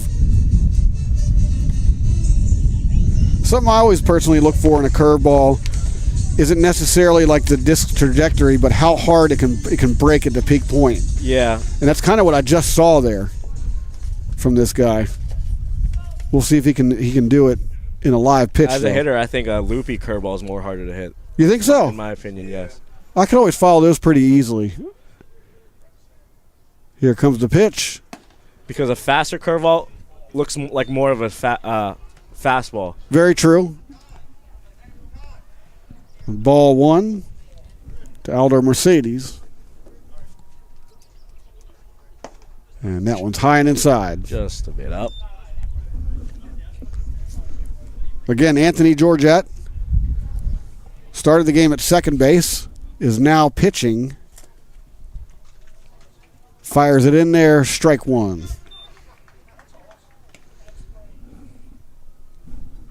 Just know if Aldo gets a hit, can you add that hit to mine? Because that's my bat. Add it to yours? Oh, he's using your bat. And he hit the home run with my bat as well. There you go. Factoid right there. Aldo Mercedes is using GT McGuy's bat right now. What's that? So you got the Pit Vipers. What kind of glasses? Are those Oakleys? Yes, sir. Nice. So you guys are wearing like the two coolest sunglasses ever made. At least for baseball players. Yeah. There you go. I should have brought my Versace's today. I'm serious. I thought about bringing them because it's the final game, and there's a ripper down the left field line. Foul in front of the tarping back there. I was going to bring him today, but then I was like, man, I don't want people to think I'm flexing and all that stuff. I'm just doing play-by-play. And then y'all come flexing up in here with Pit Vipers and Oakleys. Right? The 3-2 pitch. Fires it in. Way too high. And Mercedes is on with a walk, his second. And a strike for Doyle. That would be a strike for Doyle. A strike for Doyle for no reason. No, that would be a strike for Doyle. Gotcha. Yeah. Speaking of which, Doyle McNew is digging in. He's already scored this inning. Georgette stretch throws, gets a little piece of it. McNew trying to add a few here, add a few runs. So you got any plans for summer vacation at all? You going to hang around the area? Don't know yet. Don't know yet? See what's happening, yeah. I heard that. I kind of roll the same way. I don't really plan much. Yeah, most of our guys are playing summer ball this year. Oh, nice. Yeah. There's a ground ball scooped up by scooped up by the first baseman. He kind of made a move like he didn't get it. I went behind him as well. So they're finally out of the inning as Doyle McNew is retired on the ground out. And that's my cue. GT McGuy, my guy. Thanks for stopping in, brother. Anytime. Look forward to the basketball season. Yep. All right, we head to the top of the fourth. Dundalk 9, Delaware Community College 0. We'll be right back.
Top of the fourth. Getting closer and closer to Jimmy's Famous Seafood. Oh, God, I can't wait. Welcome back, Deacon. We just Thank had you. GT McGuy on. We had Ivan Gonzalez on. We had Ben Hall on. There's so much drip on this headset, man. There is, dude. Drip. I don't know if I can handle it. I can see it. I mean, your head's like nodding down just a little bit heavier now. You're like, I mean, GT McGuy, as I stand corrected after an entire season. Right? On air, live on air. You got called out by the man himself. I know. GT McGuy, he came on here, and the Lions came alive with his electric commentary, and Ivan Gonzalez as well, back here backing him up. So it was a lot of fun to watch from the other side. Oh, yeah. Anthony Georgette steps in. He's now pitching. Started the game at second base, but he's now the pitcher, and he's leading off. This is the top of the order. The Phantoms looking to get something going here. Whoa. And there's a high fly ball to center field. It's tracked and caught for the out, number 1. F8, baby. Yeah, you've been itching for that F5 today. It hasn't. Not supposed to say it yet. I'm supposed to look at you and go, guess what? Guess what? Yeah, F5, baby. I mean, you act like I'm a no. But you never know. I always surprise you. Yeah, you do. There's a foul ball by Blackwell. 0-1. He flew out to center in his first plate appearance. Jonathan Martinez on deck for the Phantoms. And there's a ball. 1-1. You know, I've never been a hat guy, but I like these hats. Rich hooked us up with the flex hats, the black and reds that he posted up earlier, and they're pretty nice. Go on Twitter and look at them. It's at CCBC Dundalk Lion, not plural. At CCBC Dundalk Lion. Go on Twitter. There's a photo of these hats, and they're pretty glorious. Yes, yeah, red and black, two of my favorite colors. So Giordani looks in, fires. Ooh. Does not get the corner call on that. Scratching that corner. The NWO, red black, as we talk about, the Wolfpack. Remember when Lex Luger was a Wolfpack? Remember? I wish I didn't. I wish I did. Hey, don't be talking about Lex. Strike 3. Wow. No, as Richie fires down to third in the ceremonial. I got no issues with Luger. I think he got a raw deal up in Stanford, but it's he's a legend. Dude, the total package. The total package. That's what I'm saying. Narcissist. That was some WWF stuff right there. But I'm saying the total package Lex Luger when I was growing up. Yes, yeah. He was the guy that looked great, right? Mm-hmm. And when he came out, he was a wrestler that us kids would be like, why is this guy always on TV? We hate him. Yeah. So in that respect, he did his job. Exactly. Because we couldn't stand him. But it was also like we couldn't figure out like what was wrong, like how come. Yeah. He was just like, it's just like watching like, maybe a great baseball player or something like that who's just like so good playing for a team that you don't like. Right. You know what I mean? Or they can go across all sports, Tom Brady, LeBron James. I actually I love it when Tom Brady does well. And there's a 3-up, 3-down inning. Line drive to short. That retires the side. I'm going to go L6. Booyah. We got the bottom of the fourth coming up. Dundalk 9, Delaware Community College 0. We'll be right back.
And we're back in the bottom of the fourth. Dundalk leads 9-0.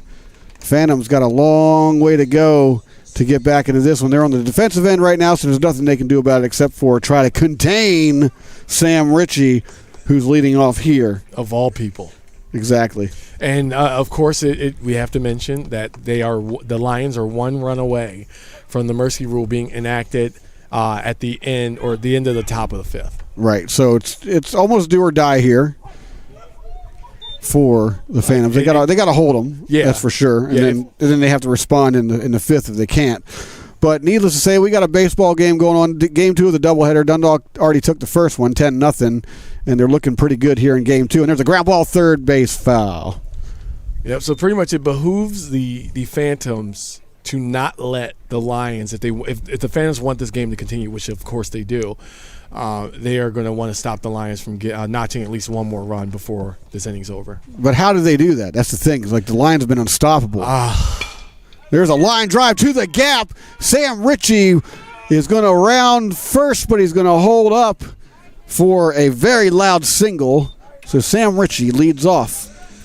Yep, he hit that ball right in the right place. He would have had more time to go to second if the ball kept running, but it just kind of stuck where it was after it hit the dirt, hit the grass. Well, the ball kind of dies in the grass here. Yeah. So that certainly helped.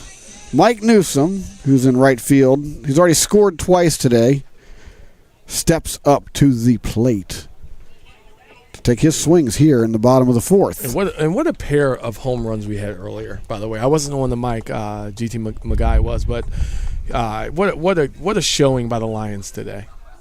And the last home game. Yeah, showing some power, some finesse, some defense. Like give the teams that you are hopefully and eventually going to meet in the playoffs something to worry about. Something to think about even. Newsom digs in for the 1-0 pitch. As Georgette looks in, gets his sign, fires home, too high. Ball 2. I'm not even sure what happened there. It seemed like his stance was everything was fine, including the throw until the ball left his hand. Looked like he kind of threw that fastball off the cup of his hand anyway. Almost like not like a palm ball, but like he was using 4 fingers to try and roll the ball off as opposed to 2. Gotcha. 2-1 to Mike Newsom, who's put together quite an impressive day between the 2 games. And here comes the pitch. Sam Ritchie is off and running with the curveball. Picked a great pitch to run on because the catcher couldn't contain the curveball. And Ritchie gets to second there. That's kind of like in football when a wide receiver gets the ball thrown to him and he starts to run before the ball gets there because he's just anticipating, like, yeah, I'm definitely catching this. True. Yeah, he stood up too early and tried to throw before he even had the ball in his hands. Here comes the pitch.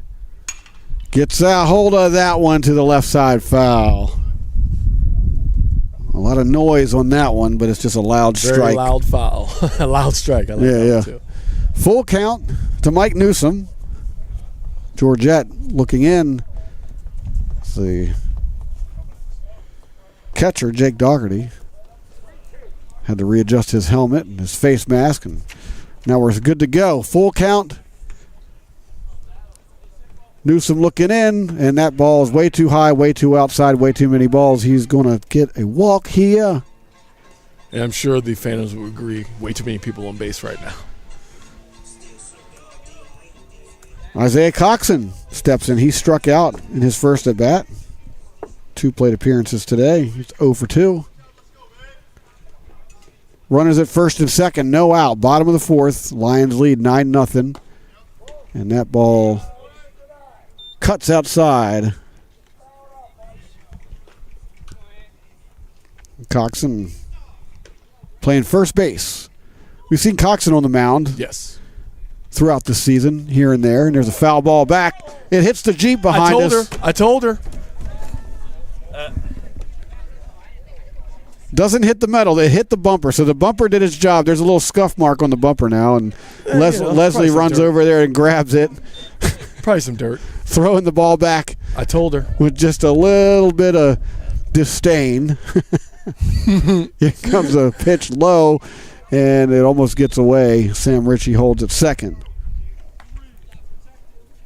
Ritchie at second, Newsom at first. Coxon digging into the batter's box. 2-1 count. Georgette looks back, fires home, and it's way too far inside, and it drills Coxon, so he's going to trot down the first, a hit by pitch to Georgette. And now the bases are loaded, and the dugout Lion side comes alive. Devin Hollingsworth scored in his last appearance, struck out, though, back in the second. As he digs in, Georgette gets his sign. Good to go. Fires home. Inside for a strike. Oh, they got the charge. They do. Dude, where has that been all season long? In that dugout? No, I haven't. That's the first time I've heard that. That's the first time I heard it, too. I'm just saying it's been there, I think. And he gets a piece of one foul. Yeah. That was more like me saying they brought it. So, right. Yeah. Well, they should bring it back next season. I would hope or just so. keep it from here on out. I love the charge. You know what? We got to get a soundboard up here. Is that what yes. We got to run the soundboard. And we'll run the sound, exactly. Rich, are we allowed to do that? Yeah, we should run the sound. Hey, whoever. Swing and a miss. Oof. That's the second time he's gone down today on strikes. What'd you say? We can do that. Yeah, start doing that, Rich. Did you hear that? We caught it on tape. We did. Rich Barnett just said we could do that. We can bring our own sound effects up here. Soundboard and sound effects up here. You will have an actual crowd out here, like a crowd if you keep doing that. Parking lot's going to be full. Tristan Pomeroy digs in. Oh. Swing and a miss. Ooh. Big swing and a miss, I should say. He reached on the walk back in the second inning. 0 for 1 today with the walk. And he looks at that one in the dirt. Ball 1. Bases are loaded. Coxon at first, Newsom at second, Ritchie at third. Looking to get this carousel going. And he gets under one. He's working there. Line to left field. It drops in front of the left fielder. Left fielder scoops it up. 1 run scores. Another run's going to score. What's going on over here? He tried to outrun his guy. That is hilarious. Wow. As Tristan Pomeroy knocks in a 2-run double. Ritchie scores. And Newsom scores. Well, Coxon makes his way to third. Pomeroy stands out there at second, and this brings the mighty Sammy Kahn back up to the plate, and the mercy rule is now officially in effect. Kahn with that monster home run in his last plate appearance in the third inning. That was his first home run of the year, too, by the way. Amazing. And he gets under that one. Fly ball left field. It has the potential to drop it. It gets over the second baseman, and that's going to score a run. As Coxon comes in, adds another to the scoreboard, and Pomeroy moves up to third, and Kahn is on with a single. It's now 12-0 Dundalk. And that's what we just witnessed, too. That's what you were talking about earlier about how hard it is if you're going forward and then you try to back up and try to catch that ball. You're very liable not to be able to track it anymore. Top of the order, Julian Samonte digs in with runners on the corners and just 1 out. And the Phantoms have got to be thinking, what do we need to do to get out of this inning? There's a ball low. Double play for starters. I mean, you can think about it. Yeah. I mean, they've had a rough time on the diamond today, though, especially with some of those. I can't say easier plays, but some of those more standard plays, right? Those routine type stuff. Right. I mean, I consider a double play routine. It kind of. I mean, it is to an extent. It really depends. Yeah. I mean, within reason. They've had a lot of pass balls, a lot of overthrows. It just makes you wonder, like, what are they thinking? What do they need to do? They need pop-ups. Yes. I'd imagine like they would. And speaking of one, there's a lace out to left field. Left fielder tracks it down, makes the catch, but Pomeroy's going to tag from third and tack on another run there. And Kahn's going to hold up at first. So Julian Samonte gets the RBI sacrifice. Out number 2. I feel like I just heard this music. Have we rounded the... Oh, yeah. It's 13-0. What's that? Oh, MJ Lux is on deck. I've just been notified. I almost called him Daniel Lux. That's funny. Again, because that's what he said. Yeah. I was going to do it on purpose anyway at some point. But he's on deck. It looks like MJ Lux is going to be taking some swings here. Man, I tell you, if MJ Lux comes up and hits a home run, this place is going to go I told bonkers. you, hey, no, we already got permission. If that happens, can we go out and stun We're him? going out there. We're celebrating. Oh, okay. Remember that? MJ Lux. Oh, that's right. If MJ Lux gets a home run, we have permission to storm the field. Yep. And there's a ball to Aldo Mercedes, and we're around almost around the order again. My scorecard's getting all nuts. Too high for a ball. I mean, initially we were told that for a grand slam, but hey, the grand slam happened last week and we didn't do it, so yeah, we're right. We're overdue. Well, that was the GT McGuy grand slam. Yeah. We were talking about that earlier. Here comes the pitch. Fires too high. Ball 3-1 to Aldo Mercedes.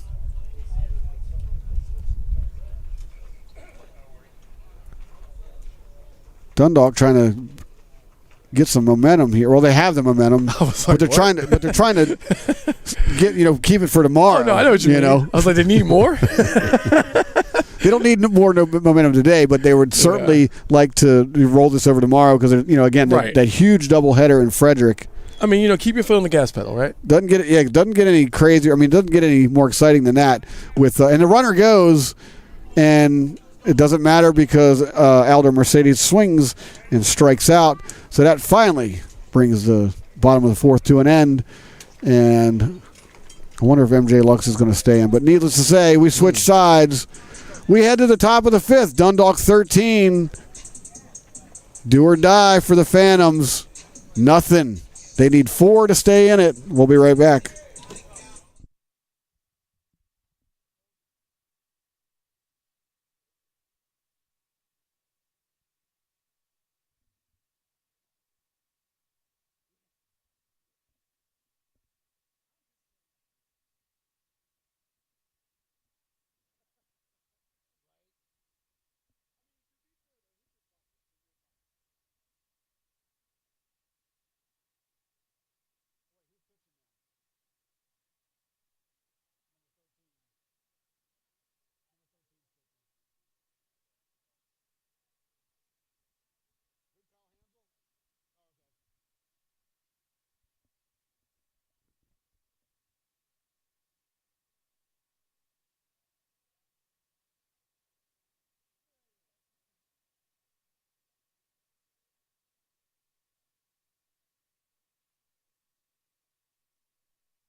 And we're back. We have a couple of substitutions to announce. Ray Sutton is now catching, so Sam Ritchie's out. Ray Sutton is in. Sean Cintron heads out to right field. Mike Newsom is out. And on the bump is Kyle Hansel. So Ray Sutton catching, Sean Cintron right field, Kyle Hansel pitching. And he starts off with a strike and then follows up with a ball. So Cedric... No, that's not. We got substitutions on the other side too, but they didn't tell us. They didn't. I think I know why. Number 4. Number 5. Oh, well then, yeah, I don't know. Takes a crack at it, fouled back. So I'm going to have to go through my little roster sheet here as we suss this out. It's been kind of one of those crazy games. Yeah. Usually we're the first to know, but not today. I mean, they also didn't show up until like 10 minutes before the game was supposed to start. Very true. Which traffic, whatever happens. I have no idea why that happened, but Patrick McGargy is in now as he steps to the plate for the first time. That's a big sweeping curveball. That was drops in for a strike. That was incredible. Let's see, get it out. Yeah, no, that was incredible. I was trying to look for the right word. So Kyle Hansel with a strikeout. And Evan Giordani, left the game. He 2 strikeouts or 3 strikes. Every time I say 2, 3, whatever, another K pops up. That's hilarious. 4 strikeouts on the day for Evan Giordani. Probably one of his best outings of the season. Mm-hmm. And now we're getting a look here at Kyle Hansel, who's just trying to shut this one down. Yeah, he's going to close this out. 1 out, and that one's in the dirt. There's Jake Doherty, the catcher, steps in. He struck out back in the 2nd inning. These batters, in general, have had a really hard time with Dundalk pitching today. Yes. Falls in there for a strike, curveball. Well, I mean, I will say Aldo Mercedes was on another level in that first game. Oh, that's one of the best pitching performances I've ever seen, at any level. Yeah. Outside of some of the no-hitters I've seen. True. But they only got 2 hits off of him. Exactly. So, and right now they're putting up a big fat goose egg in this game. Here's the pitch. Little tapper out to the pitcher. Picks it up. Fires the first to complete the out, number 2. So that retires Jake Doherty. Now it comes down to Eric Nixon. Yep. It's do or die here for the Phantoms. As Eric Nixon steps in. He ground out to 3rd. And, of course, the Phantoms have to score. They have to put up 4 runs. That is literally what I just said. Yeah, I know. I love you, man. I know. Do you know how hungry I am right now? Dude, Jimmy's Famous Seafood coming up after the game. We're all heading over. Meet us down there if you want to give us personal shout-outs. Yeah. Or if you want to... or you want to personally slug me in the face because you didn't like my commentary. No, that's not happening. I'm kidding. Someone buy this man a shot. That's what I'm saying. Yeah. Oh, my gosh. Did I just say... You did. I'm so sorry. You did. We're not allowed to do that. We're not allowed to talk like that, right? Or I'm not supposed to be talking... Oh, my God. You could have just said a drink, man. You didn't have to go that. You didn't have to go that hard in the paint. Well, I meant a shot of soda. Nice refreshing Coke Zero. Yeah, yes, nice refreshing. See, a nice it was refreshing, right there. Nice refreshing Coke Zero. And there's a strike right there. 3-1. It should be worth mentioning that both commentators here, and as a matter of fact, at least 3 of the 4 of us are all of age sitting up here, so there's no question here. Yeah, but it's still college baseball. We're not supposed to be talking about that stuff. Trust me, I know. I mean, I wasn't implying anything anyway. I was literally talking about the smooth, refreshing pop of Coke Zero. Exactly. I love it. Here comes the pitch. High and outside, and he draws a walk, and the Phantoms are in business. Oh, my God.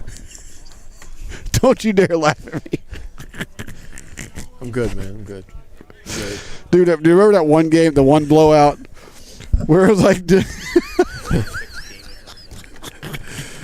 we're losing it up here in the booth. It's the end of the season. This is the final. This is it for us, unless we end up doing playoffs. Yeah, this might be. So we are having fun. We're just having fun now. I don't know if we're going to make it there now. But Dundalk was getting blown out earlier in the year. Yeah. And sometimes, you gotta try and find your stories and stuff just to, to hold the audience for a game, because some games are just like straight up blowouts, and it's just like, all right, let's figure out a story here, and try to get it across to the people out there. And I remember something similar where I was like, and Dundalk's back in it. And I was like super enthusiastic about it, and I was like genuinely like excited to say it. And then I just looked around, and everybody looked at me like, "What are you talking about?" The rest of the vets up here, they're down like 14-0, and I was just like, "Whatever, dude." Oh, there's a big strike right there. Needed it too. The Lions needed that. Runner on second, fires home. That's in there. Nice curveball. 3-2. The count, full count. This is it. This could be the final home pitch of the season here. Stewart stepping in, and he looks at a ball outside, and he draws a walk. So now they got 2 on. Well, told you, Deacon. They're in business. I said all I did was said what was real. What was on paper. Jake Miller stepping in. That's what's going on right now. Yeah. That's the real thing right here. Jake Miller, who's out there in left field, he's been played a pretty good left field today. Mm-hmm. coming in, trying to prolong this game here. You think that's what he's doing? Well, of course, you play to win. Oh, I'm sorry. I thought you. Never mind. I thought you were talking about someone else. I'm talking about Jake Miller, the batter, Okay. as he looks at a strike as it cuts inside. Yeah. 1-1 count. I didn't think you were talking about Jake Miller. I was talking about Jake Miller. Yeah. I mean, I know that now. I just thought you meant someone else. I meant Jake Miller. Jake Miller, the guy at the bat. Yeah. I just. Like, how many times do you want me to say it? You don't have to say it Jake anymore. Miller. I get it. Dude, Jake Miller sounds like a wrestling. He's going to turn around. He sounds like a wrestling name. Gets under it, pop fly. And Shortstop tracks it, and this one is over. Dundalk, for only the second time in, 3 years, at least, takes a home doubleheader, wins both games, and they defeat the Phantoms 13-0 in this one, and this is their final home regular season game as the Lions are out in the middle of the field congratulating one another, shaking hands. The coach of the Phantoms comes around to shake hands, and here come the players coming out to shake some hands. Let's give them a round of applause here. Yeah, right there. Coming out here from Delaware to play in this non-conference game. I got to say, the first few innings of the first game, Delaware was very, very impressive, but then the wheels kind of came off, and ever since then, it's just been Dundalk kept their foot on the gas and just really ran away with this one. Yes, and we can't not talk about the pitching on the side of Delaware. I mean, obviously, it's not showing on the scoreboard, but you and I, we've been watching baseball all season. Yeah. We know what we witnessed. Wayne Stewart in that first game was, for the first 4 innings, I'm going to say, was very impressive. Like his fastball had some electricity to it, had some nice movement, some nice cut, some nice slicing to the outside, and then he followed it up with a pretty darn good changeup. And it kind of kept the Dundalk bats rocking and rolling back and forth, and he just looked good out there. He did. Like I said, during that first game, he had a lot of poise up there, and he just showed what he's capable of, even though, like I said, didn't reflect on the scoreboard. Exactly. Well, sometimes you just got to watch the game and ignore the numbers. But needless to say, Dundalk takes 2 of 2 here in their final home game home doubleheader of the season. Tomorrow they got Frederick in a doubleheader. That game is huge. What are the implications? Playoff, we don't have the exact numbers on that because there's still more games being played in the division, Region 20. But that's going to be big for them. They're going to definitely at least want to take one of those. And then they have a couple games after that. That play-in game is going to be on May 10th. Like I said, we don't know who's going to be in it yet because the season's not over. And then May 13th through the 15th, it's going to be your Region 20. Make sure I got the date right. Yep, May 13th through the 15th is going to be your Region 20 playoffs for the NJC AA. I know the thinking in the dugout, the Dundalk dugout, the feeling is if they can go 500, those last 2 series to end this season, then they feel like they have a really, really, really, really good shot at the playoffs. And I would have to agree. Yes. If they go 500, then they're in. Yep. So that's what they have to look forward to. They took both today, both by mercy rule. First one 10-0. This one 13-0. As Dundalk closes out the home portion of the regular season and what's been an up and down season. What's up? I was going to say, then that means the Lions put up 23 straight runs without giving up anything. And then in that first game, Aldo Mercedes pitching, 3-hit ball with 14 strikeouts. Crazy. Not even a full game. Crazy. There are pitchers out there that would die for, a 14 strikeout performance over 9 innings, and he did it. So I got to ask, because you're really good at the scoring. Does this count as a no-hitter? Or because he pulled him out at the right before that last pitch? Well, it's a combined. Combined, okay. Yeah, by JUCO rules, the game was played, even though it stopped. It was stopped due to the mercy rule. It's still go in the books as a combined no hitter. All right. Yeah. There you go. Look at that. That's how you end the home. So they end the home. Yeah, they end the home portion of their season with a combined no hitter. They take game 1. They go 2-0 today. Now they got Frederick tomorrow. So we're pulling for them. Yes, we are. And if we're back for the playoffs, awesome.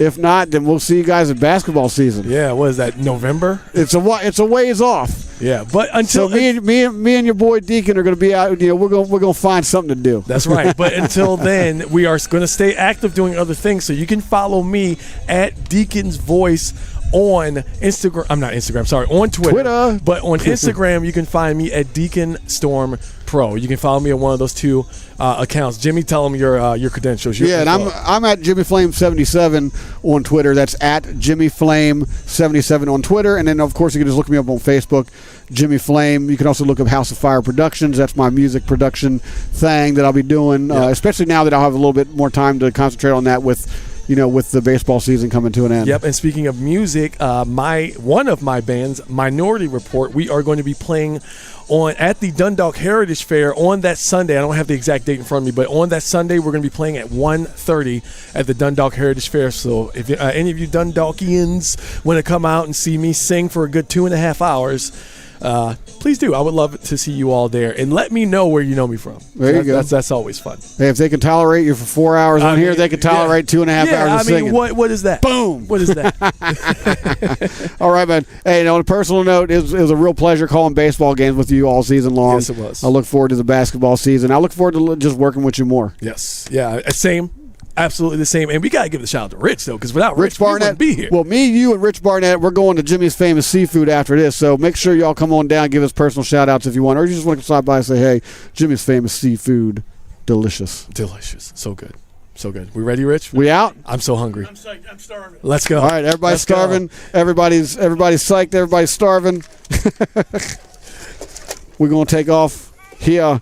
So thank you once again. Your final score, Game 2. Dundalk 13, Delaware zip. And until we see you next time.